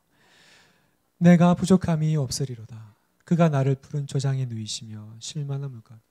이 시편 23편 가지고 얼마나 많은 설교를 만들 수 있는지 몰라요. 근데 하여튼 여기 보면 전적인 신뢰, 온전히 하나님에 대한 다른 거 아무것도 없어요. 내 잔이 넘치나이다. 뭐가 그렇게 많이 넘칠까요? 제가 요즘 제 잔이 넘치고 있어요. 근데 그 잔은 제가 원하는 잔은 아니고 다른 잔이 넘치고 있어서 그게 좀 걱정인데, 하여튼 뭐가 그렇게 좋아서 내 잔이 넘치나이다. 내 잔이 넘치나이다. 그래서 제가 신방 갔을 때 시편 23편을 가지고 신방을 많이 하는데요. 제가 이 표현을 많이 이렇게 인용을 합니다. 집사님, 성도님, 저를 따라 하세요. 내 잔이 넘치나이다. 내 잔이 넘치나이다. 하나님, 충분합니다. 제 잔이 넘칩니다. 그 잔은 여러 가지 의미가 있겠죠. 고난의 잔도 있을 수 있고. 그러나 하나님의 은혜의 잔이 이 정도면 됐습니다. 충분합니다. 하나님의 은혜가 넘칩니다. 내 잔이 넘치나요. 완전한 전적인 신뢰. 멋있지 않아요, 여러분? 뭔가 이렇게 독야청청 이렇게 혼자 홀로 푸른, 세상은 흔들리고 사람도 주를 떠나도 나는 주를 섬기리. 이런 시를 내 인생에 한번 만들어 봐야 될 텐데. 여러분도 한번 도전하세요. 이 신뢰시. 그래서 그 어떤 목사님이 다른 교회에 이렇게 설교를 하러 가게 된 적이 있는데, 이제 가면 이제 설교 본문과 제목을 불러줘야 되잖아요. 이제 거기 이제 사무 직원이 전화가 왔어요. 목사님, 이번 주 교회 오시죠? 네. 그 설교 본문하고 주제가 뭐예요? 제목이 뭐예요? 본문은 시편 23편. 제목은 여호와는 나의 목자. 네? 여호와는 나의 목자. 그게 다예요? 그러니까 이 목사님이 갑자기 불타고 난 거예요. 그럼 그게 다지 뭐. 여호와는 나의 목자 말고 뭐가 더 필요해? 다 끊었어요. 다음 주 가봤더니 뜨악 주보에 여호와는 나의 목자면 됐지 뭐가 더 필요해? 가 제목이에요. 근데 그 제목이 그렇게 은혜가 되죠? 뭐가 더 필요해요? 여호와는 나의 목자시니 그거면 됐지 뭐가 더 필요해? 설교 제목입니다. 그거면 됐어요. 전적인 신뢰. 완전 이해되죠? 네. 제가 아주 예화를 깔끔하게 가져왔습니다. 저기 지금 9시인데요. 20분만 딱 더 하겠습니다. 그래서 지금 잠깐 기지개를 좀 킬게요. 자, 기지개 좀 켜시고 좀 몸도 좀 푸시고 좀 뺨도 치시고, 뭐 주옥 같은 강의를 하고 있기 때문에 조는 분 아무도 안 계세요. 그러나 이제 몸이 몸인지라 이 시간대면 이제 의지와 상관없이 이제 주님 곁으로 가시는 분이 계시니까 좀 차도 드시고, 밖에 차가 있습니다. 차가 있으니까 차를 좀 드시고. 자, 이제부터 좀 한 20분간 뭘 할 거냐면, 이제 아까 제가 오후에 목사님 오늘 시편 강의 듣고 시편이 쉬워지지 않으면 저는 이제 큐티 강의 안 할 거예요라고 한 자매가 여기 앉아 있네요. 네, 고개를 숙이고 있습니다. 그래서 어떻게 하면 좀, 시는 어려워요. 그러니까 시는 쉬울 수가 없어요. 왜냐하면 시는 기본이 의도를 감춰요. 그죠? 시는 그렇게 노골적이지 않아요. 그러니까 의도를 감추고 뭔가 상징과 이미지를 가지고 이렇게 표현하기 때문에 시는 이해하기가 어려워요. 제가 아주 좋은 시를 하나 발견했어요. 시편에 나온 건 아니고 들어본 적 있으실 거예요. 자세히 보아야 예쁘다. 오래 보아야 사랑스럽다. 너도 그렇다. 나태주 시인의 풀꽃. 갑자기 이해가 되죠, 여러분? 제목을 듣기 전에 이게 뭔 소린가? 자세히 보아야 예쁘다. 오래 보아야 사랑스럽다. 너도 그렇다. 풀꽃. 제가 이게 너무 좋아가지고 하지 말아야 될 짓을 했어요. 제 와이프에게 이 시를 보냈다라는 거 아닙니까? 문자를 보냈더니 집사님 봤을 거 아니에요? 자세히 보아야 예쁘다. 오래 보아야 사랑스럽다. 너도 그렇다. 이렇게 했더니 답장이 죽을래? 하고 왔어요. 자, 시를 바르게 이해하려면 이 장르가 중요합니다. 그러니까 이 시라는 이 장르를 이해해야 돼요. 약간 좀 국어가 생각나실 거예요. 여러분 뭐 국어를 잘 하셨으니까 제가 이렇게 상기만 시켜드리면 그거 나 예전에 다 했던 거지 그렇게 이해되실 거예요. 왜 그러냐면 시는 시로 해석을 해야지 시를 바울 서신처럼 해석하면 안 된다는 거예요. 이게 우리의 문제점이에요. 그러니까 시편을 딱 펼쳐놓고 시편을 서신서 해석하듯이 막 논리적으로 막 접근하고 이러니까 그 말이 그 말 같고 요 놈이 요 놈 같고 저 놈이 요 놈 같은데 거기서 뭔가 교리와 어떤 메시지를 찾아내려고 그러니까 너무너무 어려운 거예요. 그래서 많은 목사님들이 시편 설교를 도전하세요. 1편부터 150편 딱 맞춰야지. 막 시작합니다. 아주 거창하게 시작하시지만 거의 중도에 슬그머니 이렇게 공간복음이나 서신서로 쑥 돌아가세요. 왜냐하면 이번 주에 시편 5편 가지고 했어요. 설교했는데 시편 6편을 보니까 지난주 내용이 똑같은 거야. 그런 경우 있잖아요. 그러니까 어제 실컷 큐티했어요. 큐티했는데 오늘 딱 보니까 어제 내용이랑 별 차이가 없는 거예요. 왜 그렇습니까? 우리가 아까 얘기했던 그 형식에 매여 있는 거예요. 탄식시나 감사시나 찬양시라는 것에 매여 있고 또 하나 바로 이 시가 가지고 있는 독특한 이 장르 그놈이 그놈 같은 오래 보아야 예쁘고 오래 보아야 사랑스럽게 오는 그 시의 특유성이 있는 거예요. 그래서 바울 서신은 주로 논리에 호소합니다. 그래서 거기는 그러므로 이 때문에 더욱이 이런 표현들이 많이 나와요. 그런데 시편은 정서에 호소해요. 주여 내 심사를 통촉하시고 내 마음을 알아주시고 그 다음에 바울과 신약 서신은 합리적인 주장들이 핵심적인 거예요. 그러나 구약시는 이미지가 핵심적입니다. 이미지가 굉장히 중요해요. 시는 그림이거든요. 그 다음에 구문과 문법이 본문 해석에 필수적인데 구약 시편은 비유적 표현들이 필수적입니다. 그러니까 이 이미지와 비유적 표현들과 정서를 내가 여기다가 개념을 맞추지 않고 여기다가 개념을 맞춰가지고 시편을 보면 이게 잘 안 되는 겁니다. 근데 지금 보세요. 히브리시의 특성이잖아요.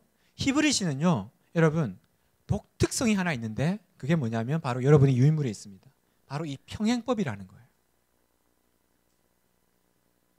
이거를 모르고 시편을 읽으면 굉장히 혼란스러워져요. 평행법이 뭐냐? 평행법은 그 2개나 3개의 행이 사실은 1개의 생각을 표현한다라는 거예요. 예를 들어 이런 거죠. 시편 3편에서 여호와여 나의 대적이 어찌 그리 많은지요 일어나 나를 치는 자가 많으니이다. 1절이고 2절 많은 사람이 나를 대적하여 말하기를 그는 하나님께 구원을 받지 못한다 하나이다. 이 2개잖아요. 우리는 그동안 어떻게 했어요? 1절 해석하고 적용 맺고 2절 넘어갔잖아요. 그런데 그거는 히브리시의 특성을 잘 모르시는 거예요. 히브리시는 평행법을 내가 생각하고 읽으셔야 돼요. 그건 뭐냐? 항상 그 시가 한 절이나 2절이 같은 뜻이라는 거예요. 그러니까 얘가 얘라는 거예요.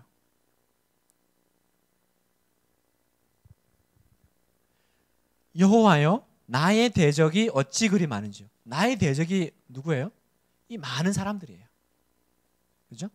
그리고 일어나 나를 치는 자가 많으니이다. 일어나 나를 치는 자가 많다. 일어나 나를 치는 그게 뭘까? 그는 하나님께 구원을 받지 못한다라고 하는 거예요. 이해되시죠?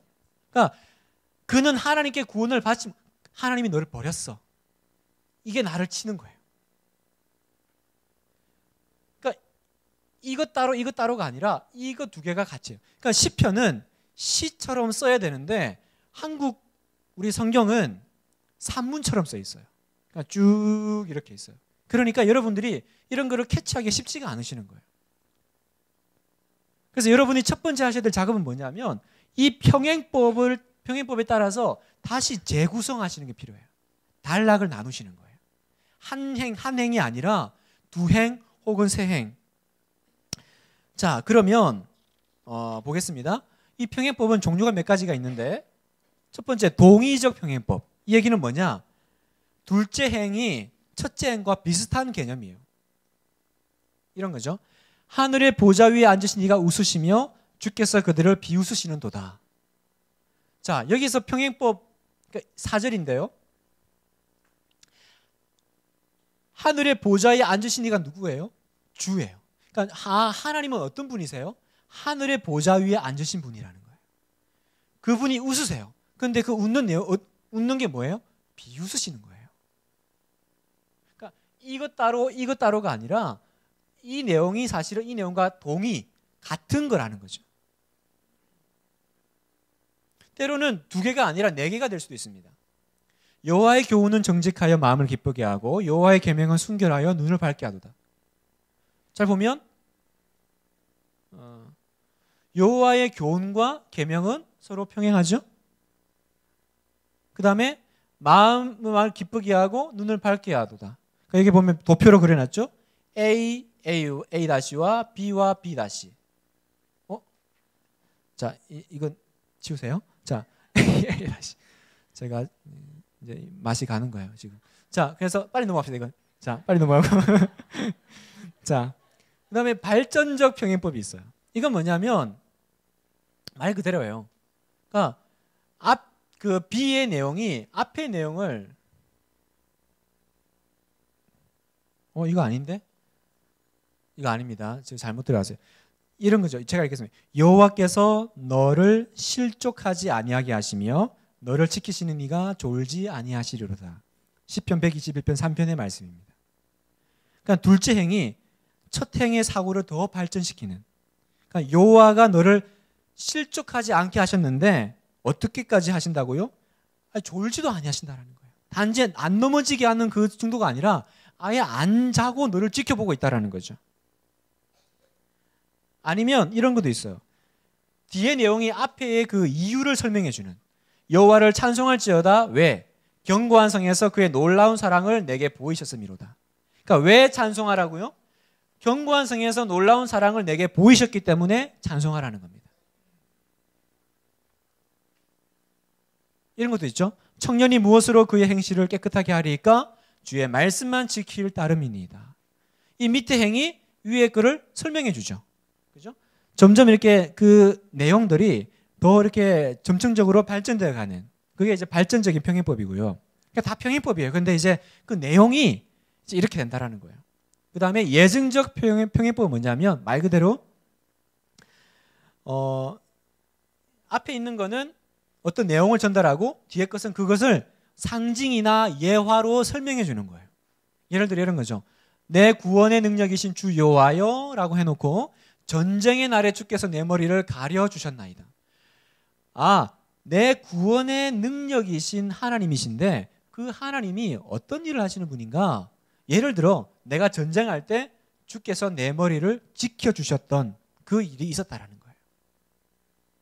옛날 성경은 투구라는 말을 씁니다. 내 머리를 가려주시니까 투구. 하나님이 내 투구가 되어주셨다. 그게 바로 내 구원의 능력이신 하나님이 하셨던 그 일들이라는 거죠. 어떤 그 예를 하나 든 거죠. 또 이런 것도 있습니다. 대조적으로 앞의 내용과 뒤의 내용이 상반되는, 대치되는. 의인들의 길은 여호와께서 인정하시나 악인의 길은 망하리로다. 두 개는 평행한데 내용은 완전히 대조적인. 그죠? 이런 것들이 주로 이제 평행법의 내용입니다. 그 다음에 이제 이거 외에도 많아요. 이거 외에도 많은데 근데 모양은 평행법인데 여기에 안 들어가는 그런 내용들이 많이 있습니다. 그러니까 구약의 그 시편의 저자가 굉장히 창조적이고 독특하기 때문에 제가 이렇게 써놓았으니까 여러분이 아 맞아 이렇게 하지만 여러분이 찾기는 쉽지 않으세요. 그런데 해보셔야 돼요. 그래서 이제부터 시편을 큐티를 하시면 단락을 딱 나눠보시는 거예요. 평행법에 따라서 아 이게 어떻게 이어지겠구나. 그죠? 이제 그게 이제 시편을 읽는 첫 번째 중요한 관문이고요. 두 번째가 뭐냐면 영상입니다. 아까 우리 그 이미지라고 했잖아요. 이 영상이 굉장히 중요해요. 시편의 주요 의사소통 수단이 비유이기 때문에 그러니까 그림을 그리는 거죠. 그러니까 시편에는 비유적인 표현이나 언어 유희를 굉장히 즐겨요. 예를 들어서 이런 거 보세요. 자, 사람들 사이에 섬이 있다. 그 섬에 가고 싶다. 이건 시편에 나오는 거 아닙니다. 섬. 정형종 씨가 쓴 시입니다. 이런 시편이 있었나 그러시면 안 돼요. 사람들 사이에 섬이 있다. 그 섬에 가고 싶다. 자, 여기서 아, 사람들 사이에는 섬이 있구나. 그 섬은 어디 있을까? 그 섬을 찾아보자. 이러지 않잖아요, 우리는. 여기서 섬은 뭐죠? 이거는 이미지죠. 그죠? 그래서 이 시인이 말하고자 하는 건 뭐예요? 두 가지 해석이 있을 수 있겠죠. 사람과 사람 사이를 연결시켜주는 어떤 그 뭔가의 관계. 그죠? 그것들이 참 이렇게 갈급하다. 다 이렇게 개인주의적이고 다들 이렇게 혼자 이렇게 살아가니까 그 사이에 다 섬들이 있는데 그 섬에서 이렇게 서로 만난다면 우리 사회가 얼마나 풍요로워질까. 그런 얘기일 수도 있고 반대로 해석할 수도 있어요. 사람 사이에 섬이 있다. 아, 너무너무 바쁘고 분주하고 분잡하고 그런데 그 섬에 가서 좀 쉬고 싶다라는 거예요. 그냥 사람과 사람 만나는 게 아니라 그 사이에 어떤 그 공간, 나만의 공간에서 나는 내 세상을, 내 시간을, 내 세계를 가지고 싶다. 이런 해석도 되겠죠. 그러니까 이 시를 이해하려면 이 섬에 대한 그래서요. 이 이미지 영상은 여러분 요한계시록 강좌를 들으실 때 느끼셨겠지만 아는 사람은 명확해요. 모르는 사람은 굉장히 모호해요. 이게 이미지의 특징이에요. 그러니까 요한계시록을 보면 우리는 잘 몰라요 무슨 얘기인지. 그러나 그 당시의 성도들은 금방금방 눈치를 채요. 왜냐하면 그 문화와 그 세계에 살고 계시기 때문에.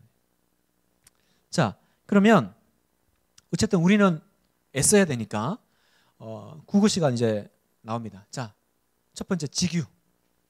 그 이미지가 어떤 것들로 이제 표현이 되는가? 직유는 뭐예요? 이런 거죠. 사슴이 시냇물을 찾기에 갈급한 같이 내 영혼이 주를 찾기에 갈급하나이다. 주로 같이 뭐뭐처럼 이러면 직유. 자, 국어 시간이 아닙니다, 여러분. 자, 직유예요. 그래서 사슴이 시냇물 찾기에 갈급한 같이. 여기서 여러분, 아, 얘가 엄청 목마르구나. 이러면 이 시를 제대로 이해 못 하시는 거예요. 우리는 사실은 사슴을 키워본 적이 없는 거죠. 사슴은 동물원에서나 보는 거 아니에요? 근데 이 사람들에게 사슴이 시냇물을 찾는다라는 거는 어떤 이미지냐? 저도 확인된 바는 없지만 사슴은 목이 마르면 죽는데요. 그냥 다음에 먹어야지가 아니라 그 뭐 어떻게 식도랑 이렇게 그게 변형을 일으켜서 죽는데요.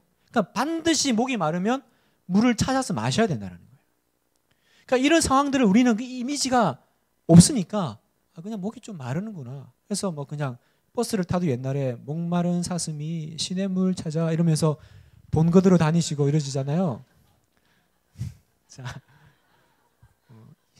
그렇습니다. 자, 두 번째 은유. 은유는 뭐뭐처럼 가치가 아니라 아예 대놓고 여호와는 나의 목자 시니. 하나님은 내 목자 같다가 아니라 하나님 내 목자다. 더 이제 표현이 강하죠. 그죠? 여기서도 목자. 우리는 목자, 목동 그런 목축업 개념이 아니잖아요. 우리 농사를 짓잖아요. 그러니까 이 목자신이라는 것이 우리에게는 아무리 이해한다 그래도 그렇게 와닿지가 않아요. 이 이미지가. 여호와는 나의 목자시니. 왜 하필 그 수많은 직업 가운데 목자라고 했을까? 여호와는 나의 소방수시니 맨날 와서 불을 꺼주시는도다. 뭐 이러면 참 이해하기 빠를 텐데 목자시니. 왜 목자? 양을 키워봐야 알죠. 간접 유비는 뭐냐? 이런 거죠. 대놓고 말하지는 않는데 얘가 그냥 물은 아닐 것이다라는 거예요. 그가 물에서 나를 건져내셨도다. 구조대원이구나. 하나님은. 그게 아니죠. 하나님이 언젠가 나를 물에서 건져준 적이 있다라는 실제적인 체험이 아니라 물이 상징하는 게 있다라는 거예요. 물은 성경에서 어떤 거예요? 대적이 될 수도 있습니다. 나의 원수. 그리고 또 극심한 어떤 고통. 헤어나올 수 없는 그런 침체. 그게 이제 물일 수 있죠. 이걸 실제로 하나님이 내가 물에 빠졌었는데 말이야. 하나님이 손이 푹 내려와가지고 나를 그런 게 아니라는 거예요. 그 다음에 과장법. 이건 오버한 거예요.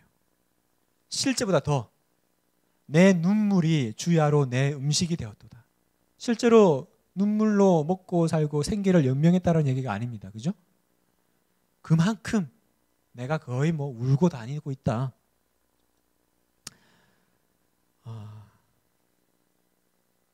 어려움의 극심을 강조한 거죠, 이것도. 그 다음에 또 볼까요? 자, 이게 지금 다시 시편에 나오는 그 표현들이에요. 이걸 여러분이 잘 이해하셔야 됩니다. 그 다음에 의인화, 문들아 너희 머리를 들지어다. 여러분, 문에 머리가 어디 있습니까? 문은 머리가 없어요. 하지만 문이 마치 사람인 것처럼 만든 거예요. 문이 열리는 것이 마치 머리를 들어서 그 왕을 맞이하는 것처럼 그렇게 표현한 거예요. 그 다음에 신인 동용화.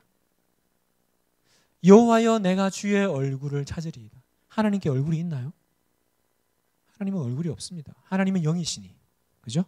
그런데 왜 얼굴을 있구나. 얼굴이 있었어. 내가 놀라운 성경의 비밀을 발견했어. 하나님의 얼굴이 아니라, 그러니까 이 신인 동용화와 의인화의 차이는 뭐냐면, 의인화는 주로 사물을 사람에게 빗댈 때, 신인 동용화는 하나님을 인간에 빗댈 때입니다. 그죠? 그러니까 하나님을 인간에 빗대는 이유는 하나예요. 그렇게 해야 내가 잘 이해하니까.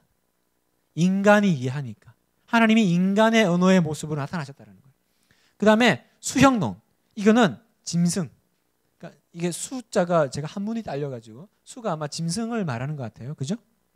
짐승의 모양을 이렇게 비인간. 그가 너를 그의 깃으로 덮으시리니. 여기서 또 놀라운 또 신학의 교리가 나오면 안 됩니다. 하나님은 새의 모습이 있으시다. 그래서 깃으로 덮을 수가 있어.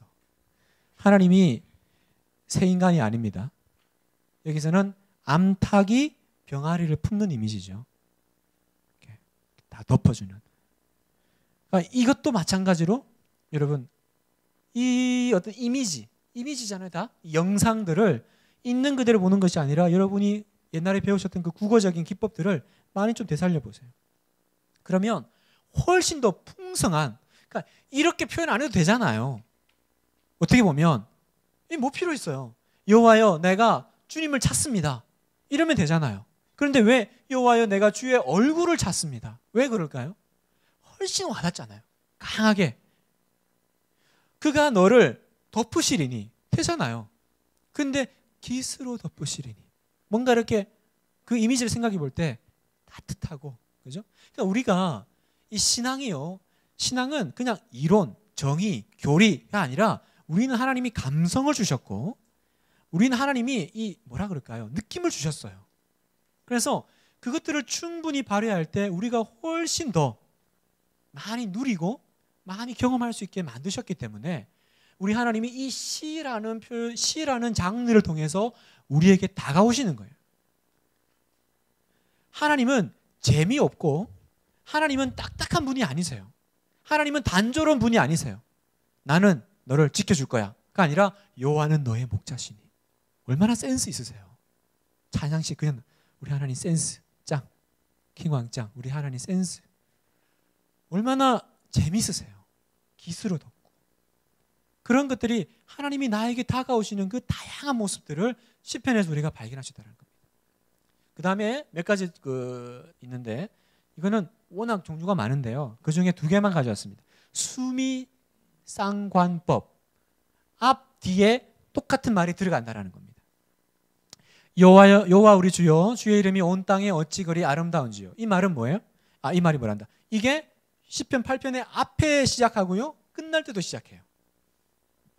그 다음에 후렴이 있습니다. 그러니까 후렴처럼 뭔 말만 하면 이게 나오는 거 있잖아요. 여호와께 감사하라, 그 인자하심이 영원하미로다. 그의 행하신 일을 찬양하라, 그 인자하심이 영원하미로다. 이렇게 계속 나오는 거. 그죠? 그럼 이거 왜 이럴까요? 왜 쓸데없이 이런 말들을 계속 반복할까요? 이게 시니까. 시는 그렇게 하는 거예요. 시는 그렇게 하는 겁니다, 여러분. 따지지 마세요. 시는 원래 그런 거예요. 그러니까 잘 기억하게 하려고, 그죠? 기억을 쉽게 하고 핵심을 깨닫게 하고 그 다음에 전달하는 메시지를 정확하게 전달하려고. 그러니까 핵심은 이거겠죠. 그 인자하심이 영원하미로다. 그러니까 계속 반복하는 거예요. 주의 이름이 온 땅에 어찌 그리 아름다운지요. 이게 시인이 전달하고자 하는 메시지예요. 그러니까 쉽게 인식하고 이해할 수 있도록. 자, 이까지 하면 여러분이 가지고 있는 유인물은 끝납니다. 그러니까 여기까지가 이제 어떤 시편의 뭐라 그럴까요? 형식, 그죠? 뭐가 있었죠? 찬양시, 감사시, 애가, 그 다음에 지혜, 제왕, 신뢰가 있었고, 그 다음에 이제 그 히브리시의 그 특성 있었죠? 평행법, 비유, 평행법, 영상, 그리고 반복. 이제 그런 것들이 있으니까 여러분들이 이제 그런 거를 이제 종합적으로 내 마음속에서 이제 이 툴을 가지고 시편을 보셔야 돼요. 그러면 딱 5분만 주세요. 5분 주시면 하나만 딱 해보겠습니다. 우리 그 자매 때문에 넣었어요. 없던 건데 이거 제대로 안 하면 시편 큐티를 안 한다 그래가지고 급하게 넣었습니다. 자, 한번 해보겠습니다. 시편 116편 1절에서 4절인데요. 그냥 보세요, 여러분. 이렇게 되어 있습니다. 우리 성경 그대로예요. 한번 읽어볼까요? 읽기만 하겠습니다. 시작.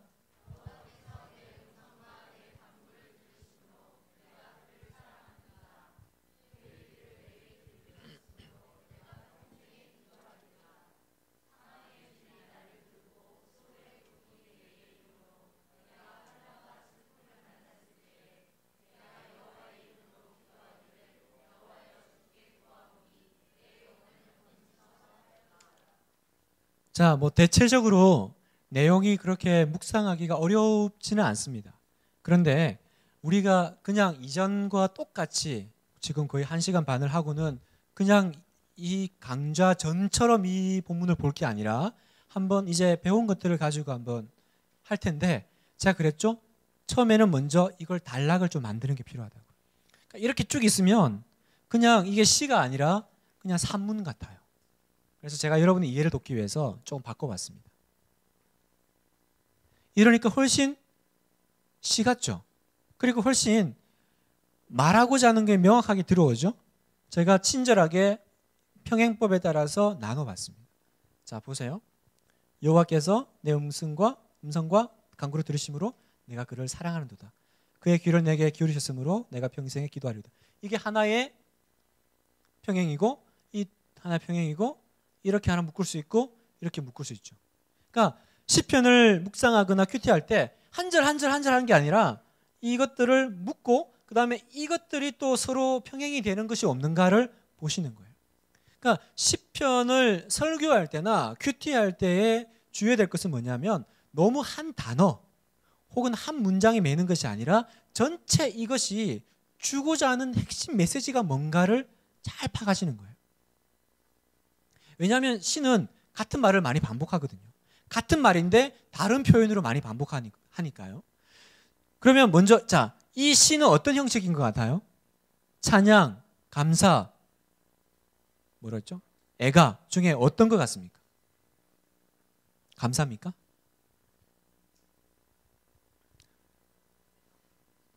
제 생각에는 애가 탄식시 같아요. 해달라. 내가 지금 힘들다. 구해달라. 탄식시 같아요. 그러면 탄식시가 어떻더라? 라는 것들이 이제 대충 이제 내가 감을 잡을 수 있잖아요. 자세히는 몰라도. 그러면 자, 그 다음에 한번 이 평행으로 한번 이렇게 쭉 나눠봤는데 거기서도 또 묶을 수 있는 것이 있는지 한번 볼까요? 여호와께서 내 음성과 내 간구를 들으심으로 하고 그의 귀를 내게 기울이셨으므로 사실은 같은 편이죠. 그죠? 그러면 이 두 개를 묻는다면 내가 그를 사랑하는도다 하고 내가 평생에 기도하리로다. 하나님을 사랑하는 것은 그 하나님께 평생에 기도하는 거구나. 이제 설교 하나가 나올 수 있는 거예요. 그러니까 이건 좀 더 이제 그냥 그를 사랑하는 거는 기도하는 거야 이렇게 하면 안 되고 이 안에서 뭔가 우리가 이제 그 연결점들을 그 시인이 의도한 것들을 내가 이제 생각해 보는 거예요. 그게 이제 묵상의 묘미잖아요. 어느 딱 정해진 획일화된 어떤 그 교훈이 나오는 것이 아니라 여러분이 그 느끼시는. 그 다음에 보세요. 여기 보면 그의 귀, 하나님의 귀가 있어요? 귀 없잖아요. 그죠? 그러나 그 귀를 내게 기울이심으로 그냥 하나님이 내 말을 들으신다 이렇게 하면 되는데 음성과 내 간구를 들으시는데 그걸 이렇게 표현한 거예요. 귀를 내게 기울이심으로. 마치 이렇게 뭐랄까 부모가 아기가 막 얘기하니까 막 귀를 대고 뭐라고? 이렇게 막 어색합니다. 자, 그 다음에 이미지를 한번 찾아볼까요? 또 어떤 이미지가 있나요? 사망의 줄이 나를 두르고. 이게 실제 줄이 아니잖아요. 그죠? 죽음이 뭔가 줄의 모양으로 나를 밧줄처럼 칭칭 메어서 나를 그리고 이 스월은 지옥이거든요. 지옥의 고통이 내게 이름으로 내가 환난과 슬픔을 만났을 때. 그러니까 이 이미지와 이 영상을 한번 그려보세요. 그 사망과 어떤 그 지옥의 어떤 그것들이 스물스물 기어서 그 시인을 둘러싸가지고 지옥으로 끌고 가는 이건 뭐 거의 뭐 스티븐 킹의 그런 어떤 공포소설에 나오는 그런 내용 아닙니까? 그런 이미지들이 여러분 그냥 쭉 읽는 게 아니라 그려지셔야 되는 거예요. 그리고 그 이미지 속에 내가 풍덩 들어가시는 게 시를 이해하는 아주 중요한 자세입니다. 도대체 이 그림이 뭔가? 그래서 그 시인의 입장에서 먼저 요약해 보시는 거예요. 이 여러 가지를 이제 봤잖아요. 본 다음에 그 다음에 두 번째 단계가 요약을 하라고요. 요약을. 그러니까 시인의 입장에서 그러니까 내 입장 말고 먼저 이 사람은 도대체 왜 이런 말을 했을까? 아마도 시인은 지금 이 사망의 줄 뭐 이런 거 보니까 굉장히 죽음과 같은 극심한 어떤 고통이나 환경 속에 처해 있겠구나. 아니면 실제로 죽음이 눈앞에 있는지도 모르겠죠. 그런데 하나님께 간구했고 하나님이 나를 구해달라고 이것도 보세요. 평행이잖아요. 내가 여호와의 이름으로 기도했죠. 했더니 발전적으로 여호와여 주께 구하오니 내 영혼을 건지소서 하였도다. 기도의 내용이 뭐라고요? 하나님 나를 구원해 주세요 라는 거죠. 기도 따로 이거 따로가 아니라 그 기도의 내용이 나를 구원해 주세요라는 거예요. 그래서 이런 극심한 어떤 뭔가 공포 영화에나 나올 듯한 그런 상황 속에 있는데 뭔지 모르지만 하나님께 기도했더니 하나님이 구원해 주실 것을 내가 믿는다. 내 간구를 들으시니까. 그게 지금 시인이 처한 상황이고 시인의 입장이죠. 그러면 그 다음 단계는 뭐 해야 되죠? 이제 나한테로 가져와야 되는 거예요. 근데 가져오기 전에 하셔야 될 단계가 있습니다. 그러면 이 시인의 상황을 내가 한번 내 걸로 한번 가져오려면 하나님이 나에게 말하시는 건 뭘까? 그건 뭘까요? 하나님 백성은 죽음과 같은 상황을 지날 수 있다라는 거예요. 하나님의 백성이라고 사망의 줄이 없고 수월의 고통이 없다. 환난과 슬픔이 너를 만나지 않을 거다라고 약속해 준 적이 없다라는 거예요. 그죠? 근데 우리는 왜 하나님 이런 어려움이 왔습니까? 왜 이런 고통이 왔습니까? 뭐 그렇게 기도할 수 있잖아요. 이제 그런 어떤 이제 우리 이해가 나오겠죠? 근데 중요한 건 뭐예요? 내가 기도하면 여호와여 주께서 구하오니 내 영혼을 건지소서 하면 내 음성을 들으시니까 내가 그를 사랑하는도다. 이게 성도의 삶이라는 거예요. 그러니까 내 삶의 요약을 하면 어떻게 될까요?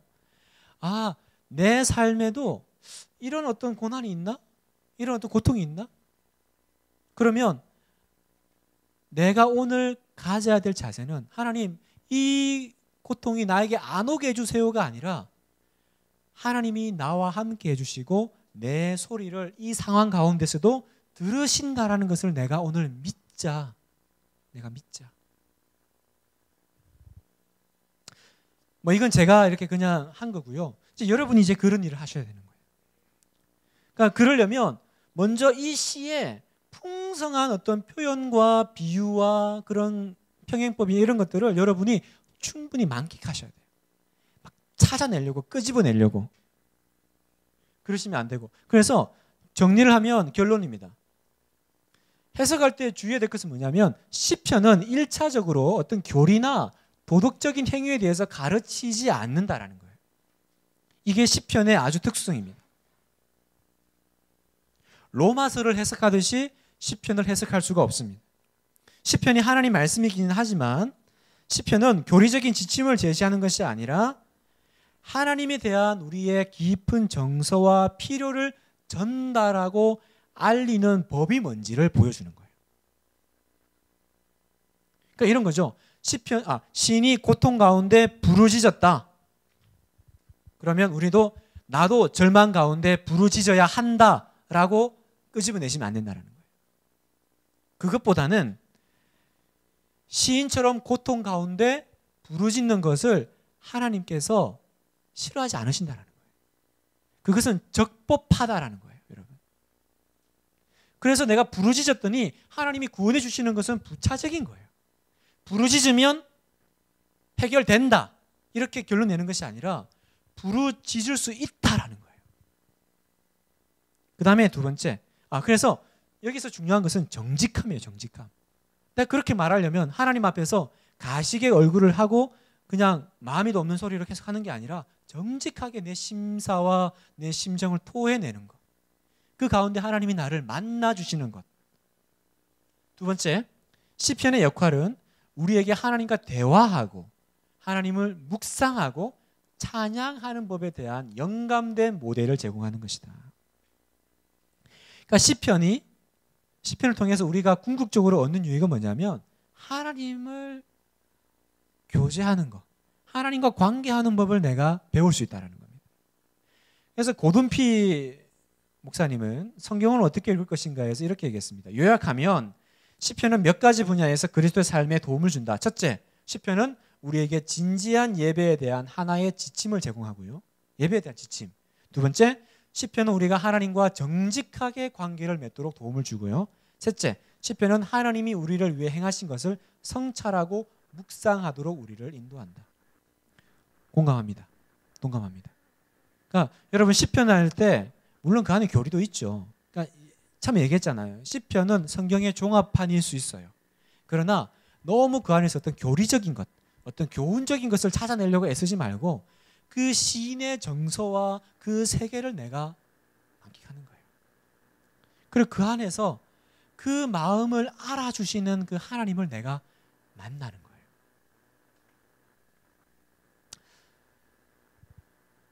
제가 마지막으로 시 한 편을 가져왔는데요. 시편이니까. 제목이 시입니다. 제가 읽어볼게요. 시란 거 말이다. 내가 볼 때 그거 없는 애기 3년 찾기다. 그러니까 애기를 얻고서는 3년 찾고 있는 거예요. 없는 애기를 왜 3년이나 찾는지 아나? 3살은 돼야 엄마를 똑바로 찾거든. 농사도 3년을 붙여야 귀신 씨나라 까먹는 소리며 입 빠진 옥수수 잠꼬대 소리가 들리지.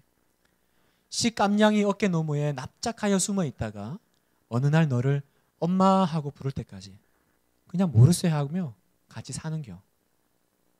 새 쌍둥이 네 쌍둥이 한꺼번에 들러엎고 젖준 놈 또 주고 굶긴 놈 또 굶기지 말고 시덥잖았던 녀석이 엄마 잇몸 내보이며 웃을 때까지. 제목 시. 제가 왜 이 시를 여러분에게 소개할까요? 어렵습니다, 여러분. 시편이 막 와닿지 않아요. 여러분 보고 딱 읽는 순간 잇몸을 내보이면서 저 여기 있어요 그러지 않아요. 그러나 늘 없고 한 3년 애 키우듯이 농사 짓듯이 그러다 보면 어느 날 웃으면서 나 여기 있는데 하고 하나님 말씀이 여러분을 찾아올 때가 있다는 겁니다. 하루아침에 기대하지 마세요. 그러나 그날은 반드시 옵니다. 그래서 내가 본문에게 발각될 때까지 수고하십시오. 메시지가 내게 말 걸어올 때까지 기다리십시오.